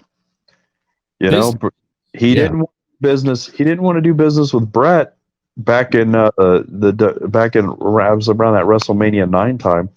He didn't want to do business with Brett at the time because we were still living in the era where it was heels and baby faces, and you either were team heel or team babyface. It wasn't like you saw babyface versus babyface a lot or heel versus heel a lot.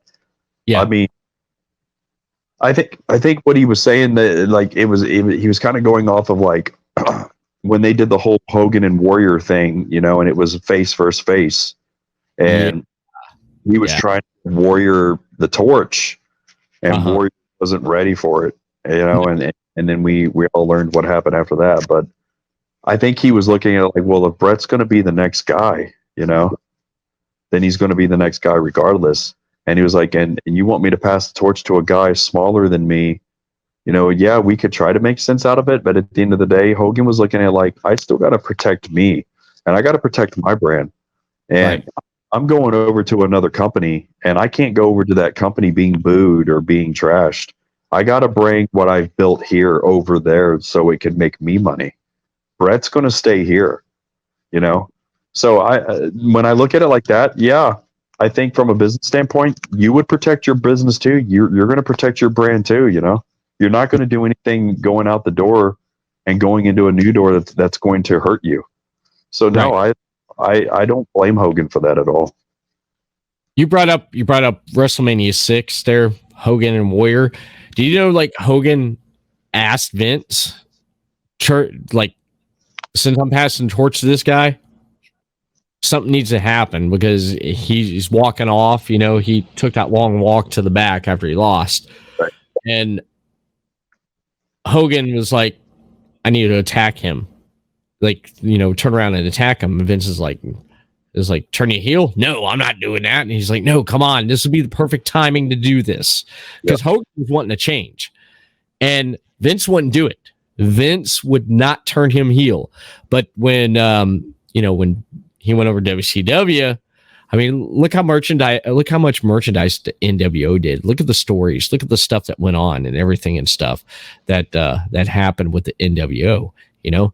I mean, even Vince said turning Hogan heel, he was like, you know what? That actually was a good idea. And it's like he told you. Let me ask you something. Would you agree that a good business person, a good businessman knows when it's the right time to shift the waters? He does. You look at your business, man, and you see, and it all goes back to, you got to change with the times. You might not have to completely agree with the times, but there's a new audience coming into this thing. And they're not going to be receptive to what the audience, to what their dads and their mothers was. They're a new audience. They're looking for a different flavor. And if they're going to go with you, if they're going to, you know, your mom and dad brought you up on this guy. So if that's going to be the guy that you're going to, you know, grow up with and follow, at some point, that guy is going to have to shift something a little bit more towards your culture and your attitude. Or else he's just going to be, you're going to look at him like, oh, this guy's like my dad or my mom, you know, and he's just stuck in that era. He can't adapt. Yeah. And if you don't adapt, man, you perish. And Hogan knew that. Hogan knew that like this red and yellow thing, man, is ran its course, and I got to get away from it for a while. And I don't know how I'm going to do that, but I got to get away from it.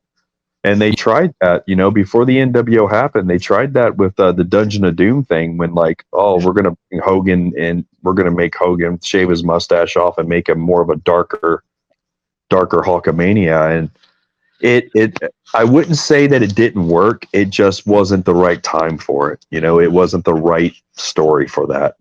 Yeah. You know, when they did the NWO thing, man, and you know, you had all these WCW fans and everybody down south that was just all WCW, NWA. And then here's this AWA guy. If we're really going to go into the story here, there's this guy from the AWA, which was a rival to the NWA, and he's WWF, which is a rival to WCW. It makes so much sense. You know, Hogan came to this company to plant the seed that he was one of you and he was going to help you guys get over and run Vince out of business. But instead, this was the whole plan to help Vince run you out of business, you bunch of idiots. God. So it was just so beautifully done. And then, like, I thought, what a great way to turn somebody heel, man. And it will never, you'll never see anybody turn heel like that, with so much going on with them, so much credibility. You know, I always thought, like, back a few years back when everyone was like talking about, oh man, Cena needs to go heel. Cena needs to go heel. How can we turn him heel where it's going to be, you know, it's going to be a big deal? And I'm like, well, WWE is a publicly traded company now. They're not privately owned, which means they have investors. And so they have a lot of people they have to answer to with some of the decisions that they make. They can't just go rogue and make a radical decision and then not get affected by all these other people they're doing business with. Yeah, but they can't. No, but to me, if we lived in a perfect world to where it was still a privately owned company and John Cena was, you know, the new Hulk Hogan, well, how do we create that magic again? You know, how do we do that to where it's like, we get the same kind of magic trick, but it's a different magic trick. We're not going to do it the same way, where it's not going to be some sort of TNA invasion and Cena, you know, joins them or whatever. This is going to be something organic. And I was telling Michaels this one day.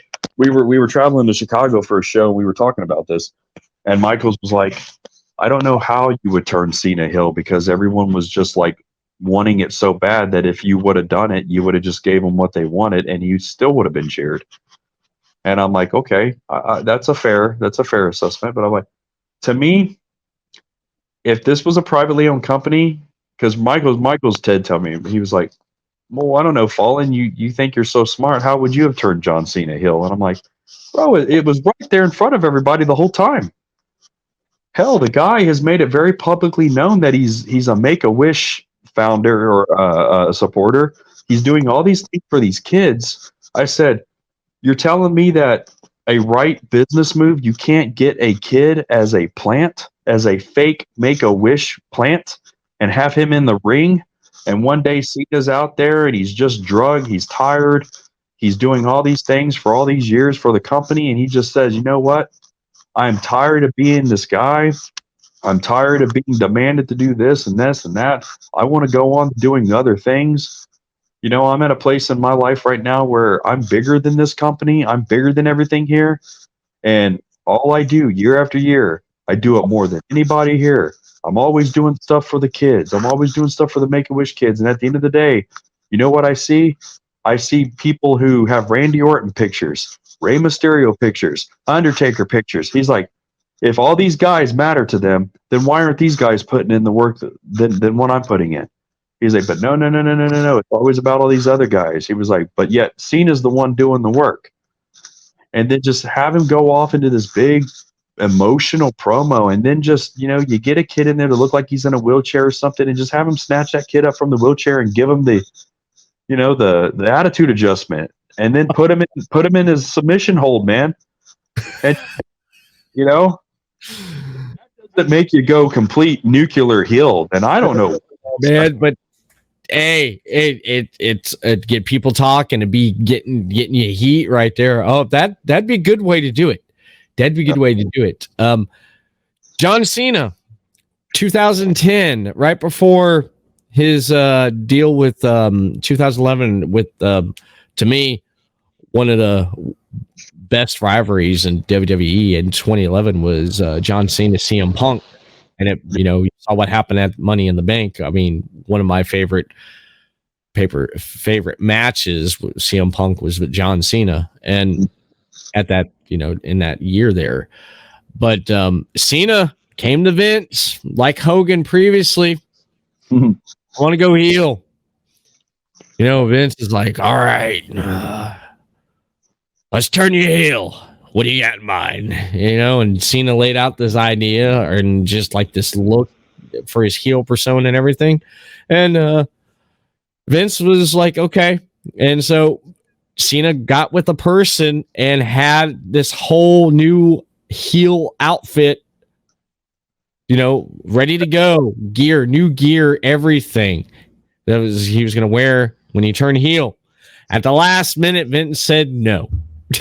So there's Cena with this new gear to go heel with, and he's like, shit.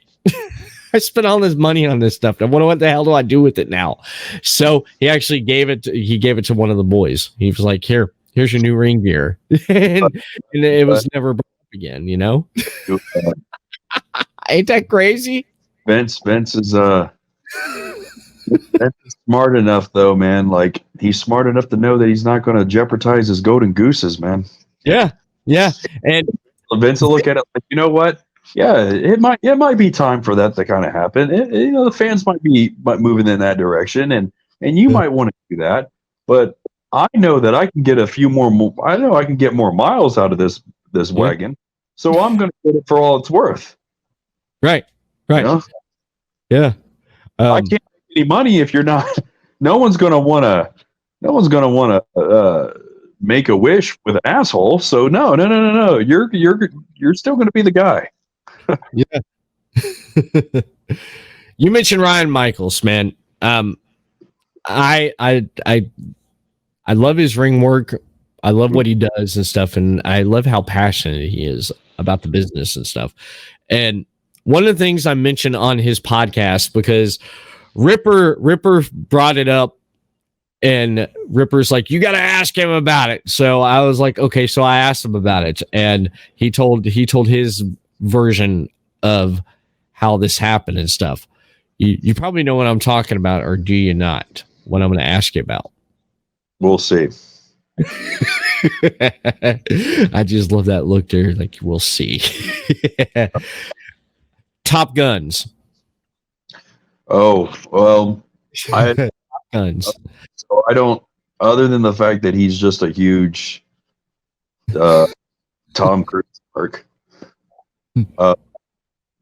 I don't know, man, because I'll be honest with you. When he brought that to my attention, I literally was just like, I was looking at it like, I was kind of really disappointed in a way at first, because I looked at it like, here's a guy who's got so much potential. I mean, there's no reason why this guy shouldn't be down in NXT right now, killing it with Johnny Gargano. Like, there's no reason. And I'm like, and he's over here psyching, hey man, I think we're gonna get a lot of traction if we do a rip off of the Top Gun movie and just do that. And I'm like, I mean, are you ribbing me? I mean, is this a really bad rib? Because I don't no man, we're gonna do the whole thing, man. We're gonna have the Danger Zone music, all of it. And I'm like, yeah, I'm not, I mean, I like the movies and everything. I'm cool, but I'm not that hard on for Tom Cruise, man. I'm not. I mean, listen, I'm an Arnold Schwarzenegger mark, man, and Sylvester Stallone, and you don't see me getting a group together and calling us Skynet. So I don't think it's going to work out, man. Like, I mean, good luck, but I think you're really going to be a nosedive, in my opinion, and you want me to be involved in it. I don't think, but he started to explain it more to me. He was like, he's like, everyone's just so serious with wrestling, and they're so serious with everything, that they do. He's like, I want to do something to where it's like, yeah, it'd be kind of like a little parody, but at the same time, it's like, it could be laughable, it could be nostalgia, it could be enjoyable, but we could also make it serious. And he was like, you got Top Guns, and it's kind of considered like pilots and jets and all those things, and being in the military and the Air Force and all that. He's like, but what if we could just turn it into something like with wrestling? And I said, well, I said, it's not okay. It's not that we can't do that, but we're going to have to kind of strip this down a little bit, and we're going to have to do something different with it. And so when we were doing it in FGW, the fans got over with it because of the people that were involved. It had nothing to do with it being a movie or any of that.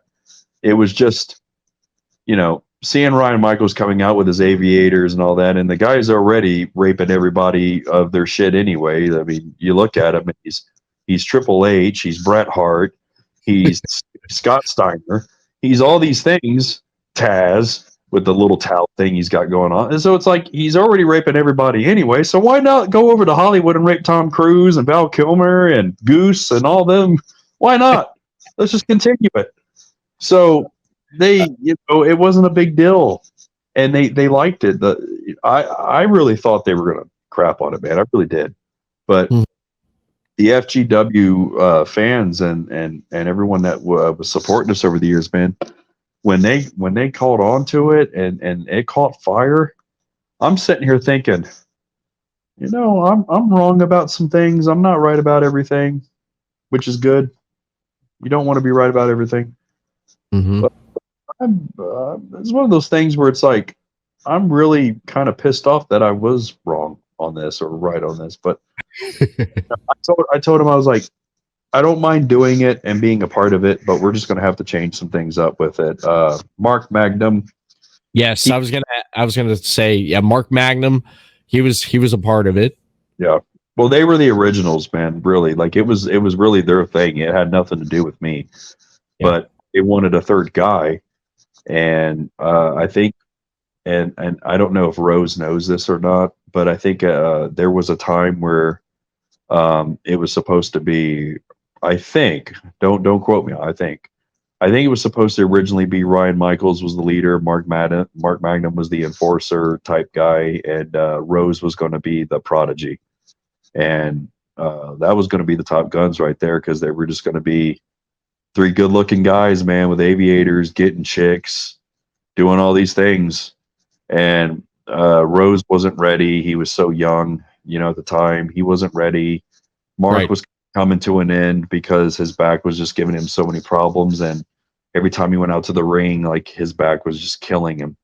So he was coming to an end, and Michaels was like, well, I kind of want this to still be a thing, and I think we can get it over, but it just hasn't had a proper run to see if it can work or not. He's like, would you be willing to do it? And I'm like, bro, it don't fit my character at all. Like because at the time, like I'm doing this paranormal stuff, this dark stuff, and I'm like, it just does not fit my character, and I feel like it's just going to bomb even more trying to put something like me into something like that. It's just going to bomb. And he was like, well, you don't have to be so dark when we do this. You don't have to be so paranormal or Weapon X-ish or whatever you're doing. You don't have to do that. You just be Eric Fallen. Just be this monster who, you can come out, you can have a beer, we can pick up chicks, we can do all these things. You can still be a monster and have that edge, but just be a guy. And I'm like, well, that'd be nice. I'd kind of like to move away from the smoke and mirrors a little bit and just be more of just like a badass dude, more of a believable badass guy. And he was like, well, if that's the direction you're going anyway, why don't we just roll with it? Like when we're doing the gun thing, we're doing the gun thing. And it's just a couple of guys who can go out there and like be really good pro wrestlers and be really good athletes and get shit done. And the whole Top Gun thing is just kind of like a flag that says, we're two top talent guys. We're two top, tiered talents, and we can go out there and be main event guys. We can go out there and, help carry a company. So we're top guns. And I'm like, well, I guess since you put it that way, it's great. But here's what we're going to do.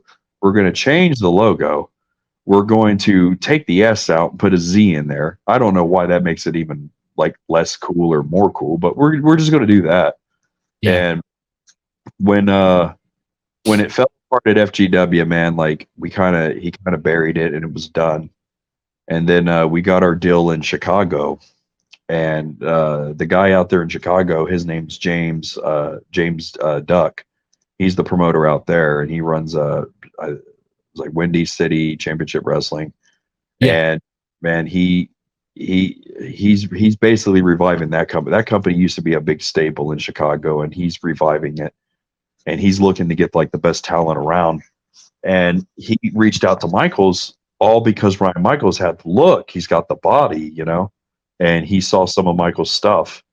And Michaels kind of pitched the idea where it's like, well, yeah, I'll come in and I'll do do your shows and be a part of your company, but I want to bring Eric with me too. And this guy's never seen me before, and he saw my stuff, and he's like, well, we got this thing called the Top Guns. It's like it never really took off anywhere, but we want to kind of bring it to your promotion as a tag team and see how far we can get with it. And James was all about it.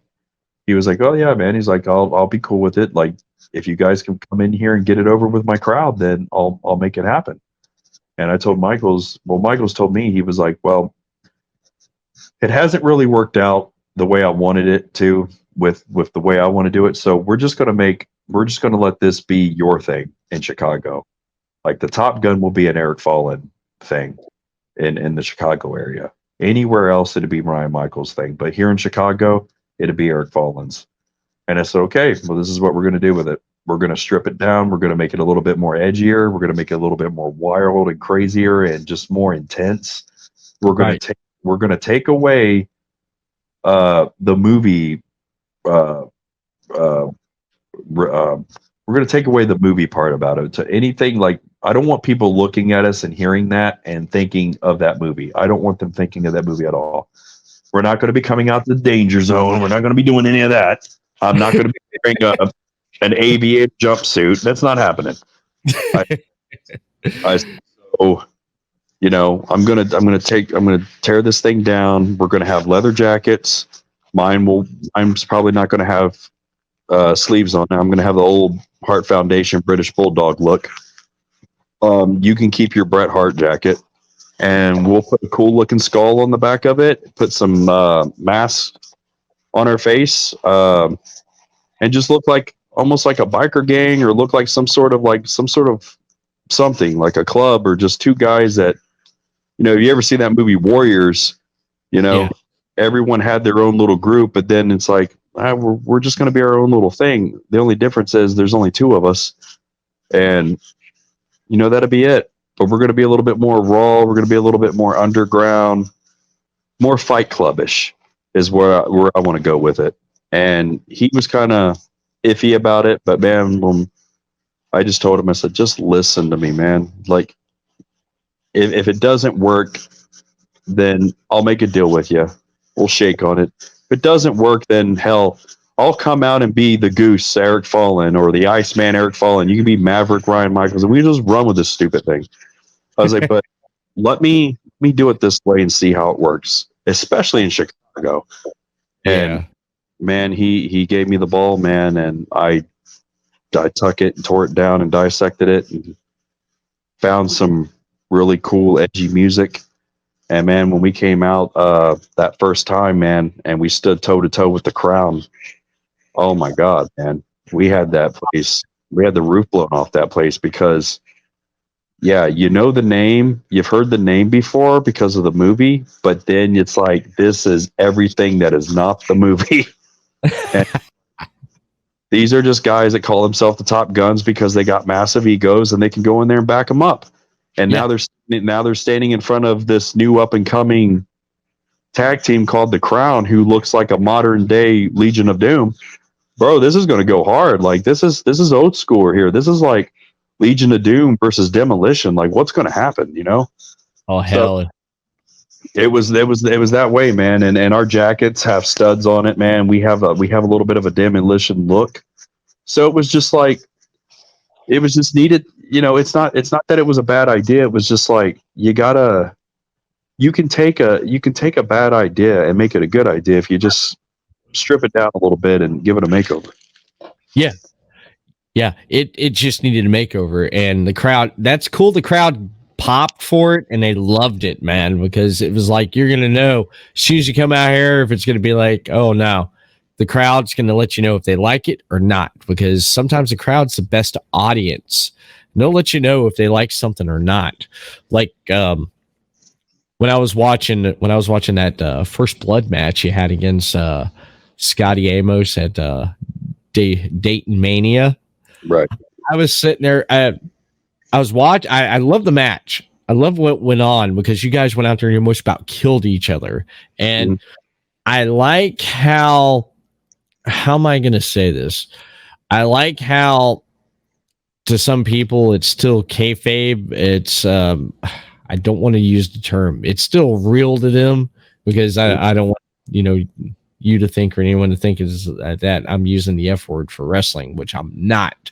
But I like the kayfabe with it for the fact that ref would when just Amos got in her face and was going at her, I could hear that woman in the background is like, "You leave her alone, you son of a bitch! You leave her alone!" And when he knocked her out, that woman in the back was just like losing her shit. She was like almost crying and stuff, and I was like, I just started laughing. I was just like smiling. I go, dude, I was like, if you got someone in the crowd like that could like believe it.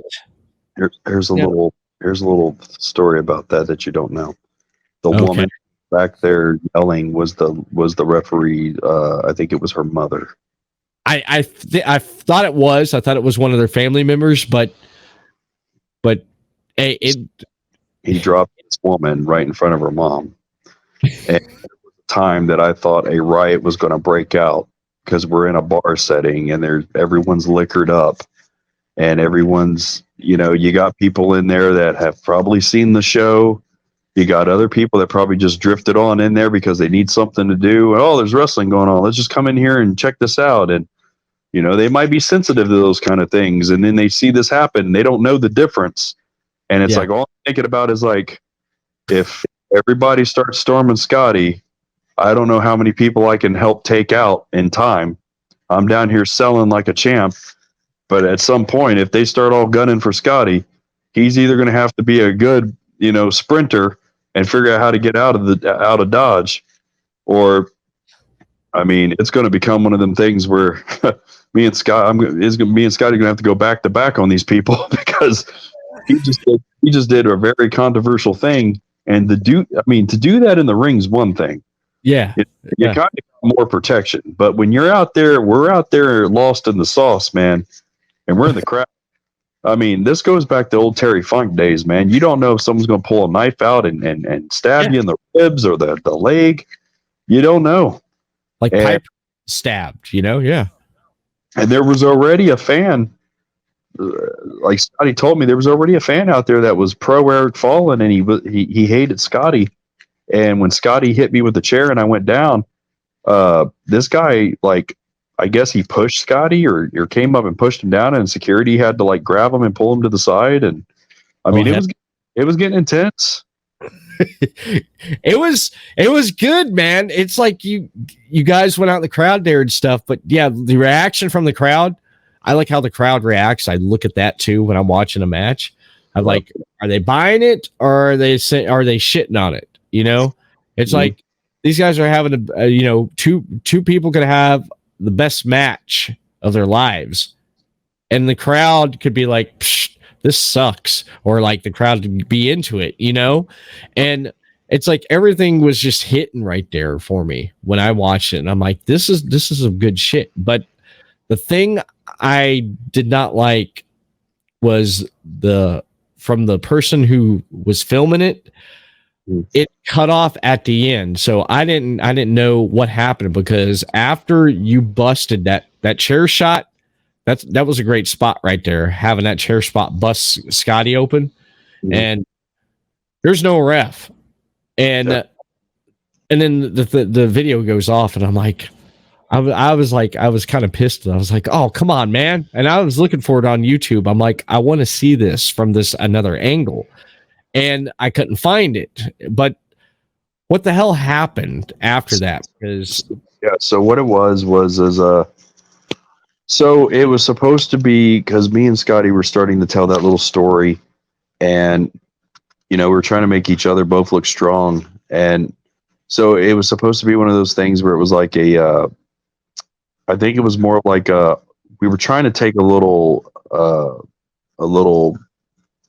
piece from Austin and Kane's First Blood, Yeah. where Kane's got the mask on. No one's going to see him bleed. This is ridiculous. How the hell is how's Austin going to bust him open to where anyone's going to see it? The dude, 90% of his body's covered in that damn jumpsuit. So, how does Kane bleed? Well, I think Austin busted him open, and I think that like the fans did see some blood, but the referee never saw it because the referee got bumped. But then when the referee woke up, Kane already hit him with a chair, and then now Austin's bleeding because there's, it's visible on Austin because he's bald and he's only wearing trunks, so you can see it in Austin. And so even though Austin technically won the match, Kane won it because the referee saw Austin was the only one that was bleeding. So we tried to take something out of that to where it was like, what if Eric Fallon busted Scotty Amos open? And the referee's already been knocked out. But Eric Fallon technically wins the match because he busted him open in the ring, and everyone's looking at it. And then Scotty just gives him a low blow. And this is all while the referee's out. Gives me a low blow, goes outside, starts trying to wipe his head off with a towel, starts trying to, pour water on himself to try to make it look like this cut, try to doctor himself up a little bit while I'm sitting in there selling with the nut shot. And then when I go after him, he hits me with a chair or blasts me, and then now all of a sudden I'm busted open. Well, just so happens the referee shows up at that inconvenient time and awards Scotty the match, so I kind of get screwed. Shit. And that's what we ran with, man. And when we did that, it worked out. He won the match. I got screwed, and then we kept telling the story, and he kept saying, well, if we're going to keep this going on, with us being old Darkness Worldwide members, I got to get a little personal with you. And I said, well, I'm one of those guys where as long as we talk about it, I don't care what jab you make at me. You could talk about an ex-wife. You could talk about my kid. I said, as long as we can sit in a room and we can talk about it, and I can tell you where I'm comfortable of you taking it there, we're good. Yeah. At the end of the day, I understand this business. I know this business, and I know how to do business in this business. And the controversial stuff is always talked about. And, your wife is out there watching. Can I say this about her, or can I say this about something that you guys are personally going through that that's been, maybe it was personally announced on Facebook that you guys are going through a hard time right now, and yet we're going through this story. Wouldn't it sell to the audience, that this is real if I expose that shit? Like if I talk about that. I mean, I understand that like that's forbidden territory in a lot of ways, and you don't try to bring the personal stuff involved, but I also feel like that's kind of like a missing, it's a lost art, man, if you think about it, because to me, it's the personal stuff that makes me get invested. It's okay, I read this about this person on social media, and that's legit. Like, that's real. Like, they're really going through that. And then this jackass just came out here and cut a promo, and he put that out there. And I know damn well if that was me, to hell with business. I'm really going to beat this guy's ass, wrestling show or not wrestling show. I'm really going to beat this guy's ass for going there, putting my business out there like that. Right. But I also see it as an opportunity to put asses in seat and sell tickets, because you're bringing a little realism into it. And, people want to get lost out of their everyday lives, man. They want something to gravitate towards. I mean, bro, we know when we go to the movie theaters and we go watch a movie, we know that Vin Diesel's not out here really doing all these stunts. But no. You get drawn in because you're like, well, what if this could be possible? What if this could happen? And right. you just want to get lost in the bullshit, because You want that to be more real than what you're going on, what you're dealing with in real life. So yeah, I told Scotty, I said, bring my kid up, man. Bring my child up. I had a baby 9 months ago. Bring him up. Bring him up about how, Eric Fallen, ever since you had a kid, you've gotten soft. You're this little bitch ass puss now. You're not the killer you used to be. And I'm going to expose that week in and week out. I'm going to keep exposing that. And at some point, you're not going to be able to go home to your child. You're not going to be able, he's not even going to see his daddy. He's not even going to grow up and be able to like see his daddy grow or vice versa. You're never going to see your kid grow because I'm going to take that away from him. I'm going to do your kid a favor. And when this is all said and done, I'm going to go home. I'm going to play house in your house. I'm going to be his dad, And it was just one of those stories that we were trying to tell where it was like, I had a hand in training Scotty in his early years. And it was like, now the student is better than the teacher. Now the student wants to leave the teacher's shadow. Now he wants to, in Darkness Worldwide, I was the general, he was the soldier. Now he wants to be the general. In order to do that, the general's not going to step down. So what do? You fight the general for its stars. You fight the general for his position, or you kill him and then take his rank. It's like that. That's what we were telling. And I told him, I said, well, we got to get personal with it. I mean, we didn't get as much out of it as we wanted to because it was kind of like a short period of time. But like, man, I was going to go as far as have him come over to my house, man, and kind of do one of those angles where he comes in here, he attacks me, he attacks my fiance. And then at the end of the shot, he's holding my baby up in the air, and looking like he could do something, like he could hurt him. But at the time, he's just rocking him back and forth, like real creepy and methodical, like basically kind of like, I'm your daddy now, And we were just going to go that way, man. And I told him, I said, I think that's edgy, but I think edgy sells tickets. Right. Wow, that's amazing right there. That's I love hearing the little tidbits and more of the backstory on why this match happened and why that match happened, which I think's it's amazing. It's amazing, and I'm gonna check out more matches of you, man. I'm just like, there's stuff all over the place with you. Like I said, it's like there's stuff from 12 years to recent with you with the Eric Fallen, and again, But I'm going to tell you something real quick, man. I won't take as long as before, but I've done this for 18 years, and all I've ever wanted was just a fair shake, man. That's all I've ever wanted. I knew I had the tools to do it. I just needed to be in front of the right people, and I needed the right people to just take a chance on me and take me under their wing and just give me a shot. Like, right. Just don't be judgmental. Just be unbiased. Give me an opportunity. Don't look at me like I need to be somebody who had a father or needed to have a father to make it in this business, or someone that did this before me that was in my family. Just give a guy that came from nowhere, give a guy an opportunity to show what he can do, teach me the right way, show me the ropes. I'm a great listener. I will learn. You just have to take a chance on me. If you're never going to give a guy an opportunity or take a chance on their skill set or their character, then you never know what you have. You never know what this guy can do, or you never know what that could have been. I mean, and it sucks for the guy because here's this under the radar talent that could probably be the next big thing somewhere, and it's just going to get lost in the black hole of nothingness because no one wants to roll the dice.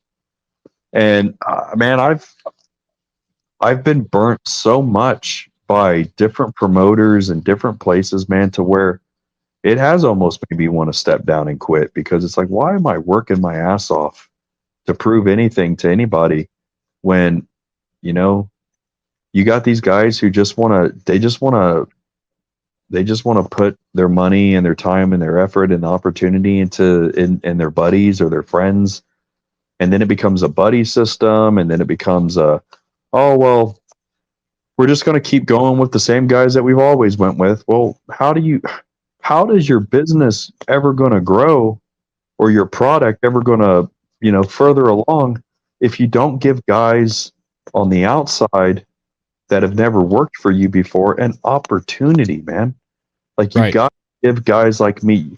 Do you think anybody would have ever became anyone if no one ever took a chance or a gamble on them? Like, come on, bro. We're not all doomed to fail here. Like, some of us have talent that can actually do something, or be something. Nobody can actually be a somebody, and you're never going to know it if you don't give the guy a shot. And I'll tell you, man, I keep going back to the 18-year thing, and I know it sounds, whatever, but that's all I got, man. 18 years, I've had a lot of stop signs. I've had a lot of setbacks. Um, being in this business caused me to go through a divorce. It caused me to go through all kinds of crazy things, man, because I'm out on the road week after week trying to build my brand, trying to get my name out there in other markets. And the whole time I'm not being home. I'm not putting into my marriage. I'm not putting into my family at the time. And, it wasn't the only thing that made that fail, but I would say that on my end, it was one of the bigger things that made it fail, because when you're not there putting in the work, you're not there putting in the work. And eventually you got nothing to work with, but that's one of the sacrifices that we take, when we do this. You sacrifice family, you sacrifice marriage, you sacrifice all that. You got to put everything you got into this. You can be a guy who can locally do it and never go anywhere and just be a local guy doing it, and that's fine. That's great. But if you ever want to be something bigger, you ever want to be larger than life, you got to get your ass out on the road, man. You got to get the miles in.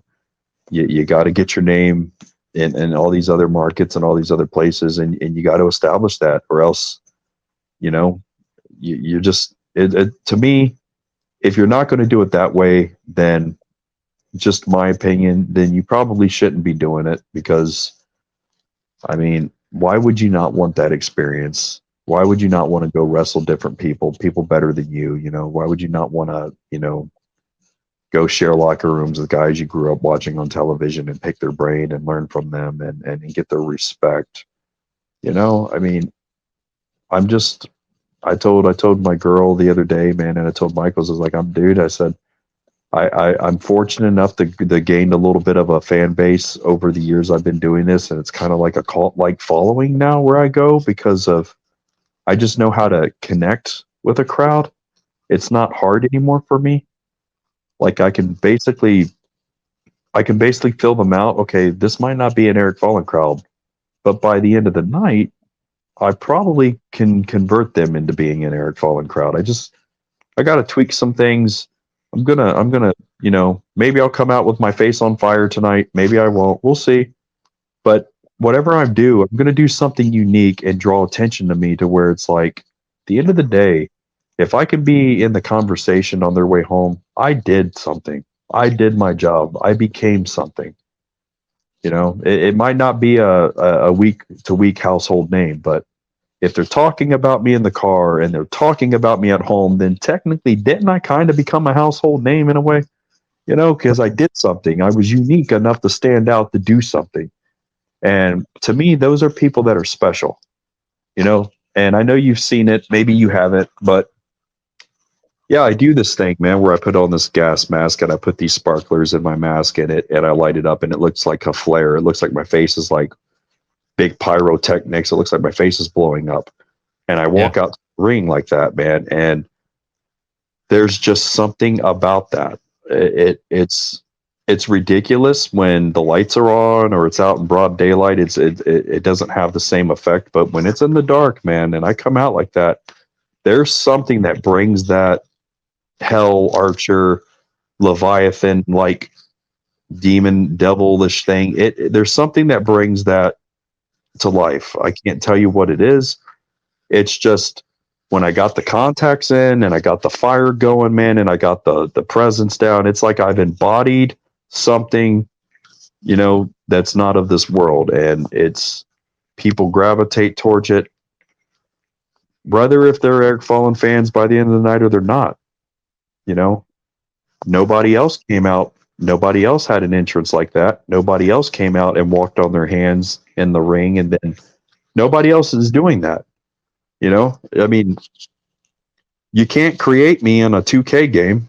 I know that for a fact. You can't. My entrance is not in there. You can't get a guy to handstand to the ring. You can't get a guy to have pyro on his face or on his gear coming to the ring in any of these wrestling games. So I've kind of created something that no one else in the world is doing. And whether if millions of people know me or they don't, I'm doing something unique and I'm doing something special. And that's what this business is supposed to be about. You're supposed to stand out, man. You're supposed to be unique and different. And right. Whether if I strike gold with it, man, sooner or later or not.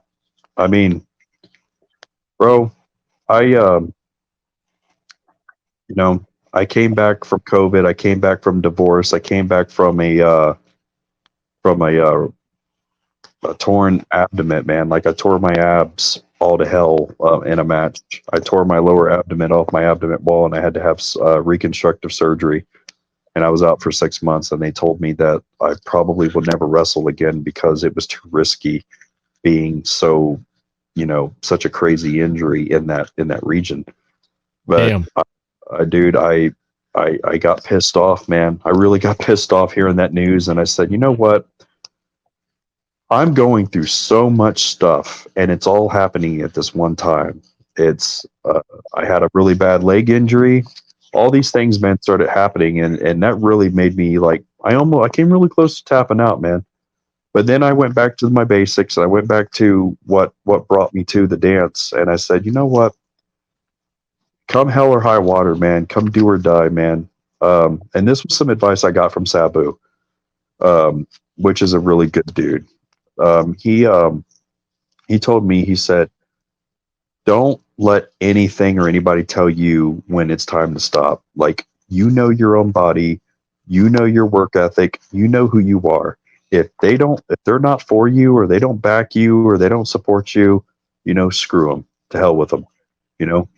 You can take this shit as far as you want to take it. You can go as far as you want to go, man, and you never know where it's going to take you. Right. When I tagged with Sabu, man, just doing that little stuff that I did that I just mentioned, to have a guy who has been everywhere around the world and worked with damn near everybody to tell me I've never seen anything like that, you're something special, that right there sold it for me, man. And I've just been running with it, man. My body is getting to be in the best shape of its life at 40. I feel like I'm doing all this stuff backwards. I thought I would be done by now, but I'm kind of going through a resurgence. So I'm working hard on myself. So I don't know where it's going to take me, man. I don't know where it's going to go, but I know the future's bright. I got a few promising things that are coming up, and I'm going to take it as far as I can, man. That's good that you're gonna try to take it far as you can, and I'm glad that you have that mindset there, that it's like, hey, I want to go as far as I can, and you're gonna have fun, and you're gonna enjoy you enjoy doing what you're doing, man. You've been, like you said, you've been doing it for 18 years, and one thing, yeah, your entrance, I've never seen anything like this before. Like your entrance, I've never seen anyone have an entrance like that. And you're right. Like in a WWE 2K game, there's no one, you can't make an entrance like that. So you do have something unique. And it's just like with just your whole character and your persona of your character, what draws me in, because it's just, I like how, like, the psychology and the ring work with what I see from I got some water running in the background somewhere, but just everything I see, it's just it's good, man. It draws me in, and I just it's like I don't know how I would say this. It's almost like Undertaker type. Right. How you carry yourself in the ring, how you pace yourself, how you just go about how you work in the ring, and it just draws me in. And then I've for years I've said I'd love to get him on. I love to talk with him. I love to talk with Eric Fallen. I love to hear his story, and especially with when you put out the post about talking about this probably be your last run, but you still got gas in the tank, man, and you're gonna go for it. And I appreciate that, and I appreciate everything that I've seen you do in an FGW ring and the matches that I've seen so far that I pulled up on YouTube. I appreciate everything that you do for the business, man. And I'm looking forward to see what Eric Fallen's going to do next. I am. Yeah, man. I look at it like everyone's wanting to like dissect my character and like really get to the roots of what it is. And with you giving me this platform, man, I'll just put it out there because it's never been really clear like what I am or what the character's based around. I mean, the character's had so many different flavors and different things that I've done with it. I would say more. It's just a kid, man. It's a kid who wanted to do this, who was physically and mentally abused by society, by his own family, his own blood, and just always being told that, you're a freak and you're never going to make it and you're never going to fit in. And I just took all that and was like, you know what? You're right. I am never going to make it. I am never going to fit in. But I will find a world. I will find people. I will find my people, my group of masses that will invite me in, that will have me, that will, I will open up a world for those kind of kids, for those kind of people that have been abused, that they don't feel like they've been heard, or they feel like society and the world's let them down. And I'm going to take all that and I'm going to use that as a chip on my shoulder, and I'm going to be pissed off. And I'm just going to take all that as gas in my tank, man. And I'm going to drive through every damn wall that I'm not supposed to, drive through. And I'm going to drive through it until I finally hit the wall that I can't go through. But right now, man, I'm 40 years old. I'm in the best shape of my life. And I did that all by just going back to the drawing board and saying, you know what? I don't give a damn about what everyone says about, oh, well, you're too old, you're too this, you're too that. I'm not going to let any of that block me or stop sign me, man. I'm just going to keep going, and I'm going to have good matches, and I'm going to keep working on my body, and I'm going to keep evolving my character and making it more and more unique and different. And hey, at the end of the day, if I get a contract to a big league, cool. If I travel the world and do it all without a big contract, cool. I'm having fun, man, and I'm doing good things, and I'm being around good people, and I enjoy helping people and training people, and but I also enjoy learning too, man. I still enjoy picking brains, and it's a never ending learning business, and I always want to learn new things. I always want to pick brains, and I always want to evolve and grow and grow and grow. But it's not really about me so much anymore, man. It's about what I'm leaving behind for my kid, for my son. Right. I want him to one day be able to look at his friends or his peers or whatever he decides that he wants to do. And I want him to look and be like, you know what? I grew up and my heroes were Superman, and they were Batman, and they were the X-Men, and they were all these different things, but only one of them was real. And that was my dad. And that's what I want for him. You know what I mean? I want him to be able to be inspired to grow up and do whatever he wants to do, and know that, you know what? You can have the whole world against you, dude, and you can still go be somebody. Even if it's on a low scale or a big scale, it doesn't matter, man. If you touch your dream, you touch your dream. And there's a lot of people that don't even get close to touching the dream, man. Right. And, I'm touching my dream, man, and I'm rolling with it. Like I said, I don't know if I'm ever going to get a break doing this or not, but I'm just going to continue to hustle and roll, man. And I'll do it until the wheels fall off. That's amazing. That is amazing. For some reason Facebook just went offline. Okay. It might be on my end. I don't know. We're still live on Twitter. Right. But for some reason. Yeah, I got internet connection. Yeah, we're still live. So anyhow. I just happened to notice that there. Man, it's like, what's Facebook? What's Mark Zuckerberg doing now? Is, Right. is he like transforming everything into meta completely? But I appreciate having you on, and again, man, it's been great talking with you. I'd love to have you come back on and talk some more and stuff. What is next on the Eric Fallen 2023 World Tour? What do you got coming up? What's going on? What upcoming shows that people can catch you at? Well, me and Ryan Michaels are doing our Top Gun shtick. We're doing that in Chicago. We got a few more Chicago dates coming up to close out the summer. That'll probably end up going to like December at least with Chicago. Got some stuff coming up, hopefully in Florida, down there with the Crown Boys.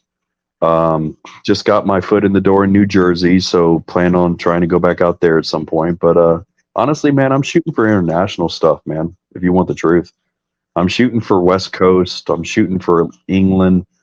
I know, God, what's his name? Savion. I don't know if you ever heard of him, but he's a local guy, man. That's from the Cincinnati area. He just recently went over to England and got his foot in the door over there, and spoke highly of me. So I'm going to try to get into England, man, and get my old connections back surfaced up with Mexico, and try to do some Germany and all those things. But man, Japan's the destination, man. That's my goal, is Japan. If I can get Eric Fallen into Japan, win, lose, or draw, and I made it in my eyes. Japan is my destination for me. Yeah, Japan. I would have to say, I just want to throw this in there. Mercedes Monet. Yeah. I think she is having more fun over there. And to me, like, if anyone goes in Japan and wrestles Japan, to me, they've made it big. That's my opinion right there. I mean, Mercedes Monet, Billy Stark's been over there. I'd love to see Eric Fallen in the Japan market over there. That dude, that would be sick. That would be sick to see Eric Fallen over there. I'll just say this: the possibilities of that happening are better than they ever were before. I'm on a good path, man. It's still going to be a rocky road. It's still going to be long and hard, and I don't want anything handed to me or given to me, man. I'm one of those guys where if I don't feel like I fought for it or work for it, then I don't feel like I need it. I want to fight for it and work for it. Yeah, man, more and more of my friends are over there. Max the Impeller, she's been over there killing it. There's just, a lot of us are getting over there, man. A lot of us are slowly coming through the cracks, man, and getting the opportunities that we've worked for. And like I said earlier, win, lose, or draw, man, I'm going to keep fighting for that until either something happens or nothing happens. But at the end of the day, man, I'm hoping that Eric Fallen has left something behind positive for people, Hell yeah. I do appreciate it. I definitely do, man. Where can people find you on social media? What social media platforms are you on? Well, my Twitter's been having some issues lately. I'm getting ready to try to relaunch that. I haven't been messing with Twitter a whole lot. It crashed on me like a couple months back, and I just didn't really mess with it. But like, I'm on Facebook, I'm on Instagram, I'm doing the TikTok thing now. So, but Twitter's getting ready to be back up running. So yeah, TikTok, Twitter, Facebook, Instagram, they're all either under Fallen or Fallenstein, Stine. I stole that from Rammstein, one of my favorite bands. So I put it together. But yeah, man, it's either under Fallenstein or Eric Fallen. But yeah, that's where you can find me, man. And I got a lot of exciting stuff coming up. And yeah, man, hopefully soon some international stuff. So it's time to take Eric Fallen worldwide, man. Hell yeah. Hell yeah. I do appreciate it. And I want to thank everyone for tuning in. There was like problem on with StreamYard for the comments for some reason, because on the 3 platforms I'm on my Everett Lee profile, my Everett Lee Show Facebook page, and on my Twitter account. I usually get the comments from any of those platforms. It didn't come up. I do want to say this real quick before we close out here. We did have some comments on my profile. Chris Wilson, he said, "Oh snap, he's live." Of course, man. Why would I not be? And then Harley Fairfax, hi, and she said she loves you too. So those are the top 3 comments right there. I wanted to read out there to you. And, yeah, she's great. I've had her on the podcast a couple of times. I love talking with her. I have to say this. I don't know if I ever told her this or not, but when she does watch this back, I do want to thank her for keeping in contact with me during 2020, during a rough time in my life, and just being a friend. Thank you for that. I appreciate that. She's definitely good. She is. She's definitely good, man. She's a good friend. And I want to run a quick advertisement right here on what you can expect next week on the Everett Lee Show. On Thursday, July 6th, 7 p.m. Eastern, 4 p.m. Pacific, on Facebook Live and Twitter Live, pro wrestling journalist Jim Phillips of ProWrestlingStories.com returns to discuss the career of the Iron Sheik and Killer Khan. Don't miss it.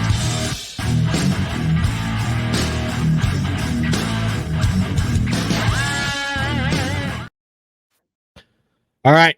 Next week, Jim Phillips returns to the podcast, ladies and gentlemen, from ProWrestlingStories.com. And he has a lot to discuss about, and especially what's been going on with him. If you've been keeping up with him on social media, that right there, I'm looking forward to talking with Jim Phillips again. And that's it for this episode of the Everett Lee Show, live here on Facebook, on the Everett Lee Show Facebook page, on my profile, Everett Lee, and on Twitter at the Everett _Lee. Calling tonight, Eric. Let's get out of here and let's pack up and leave the rest for production. So Everett signing off. Everyone have a good night and a good day. We'll see you next time for another episode. Do good things. Peace.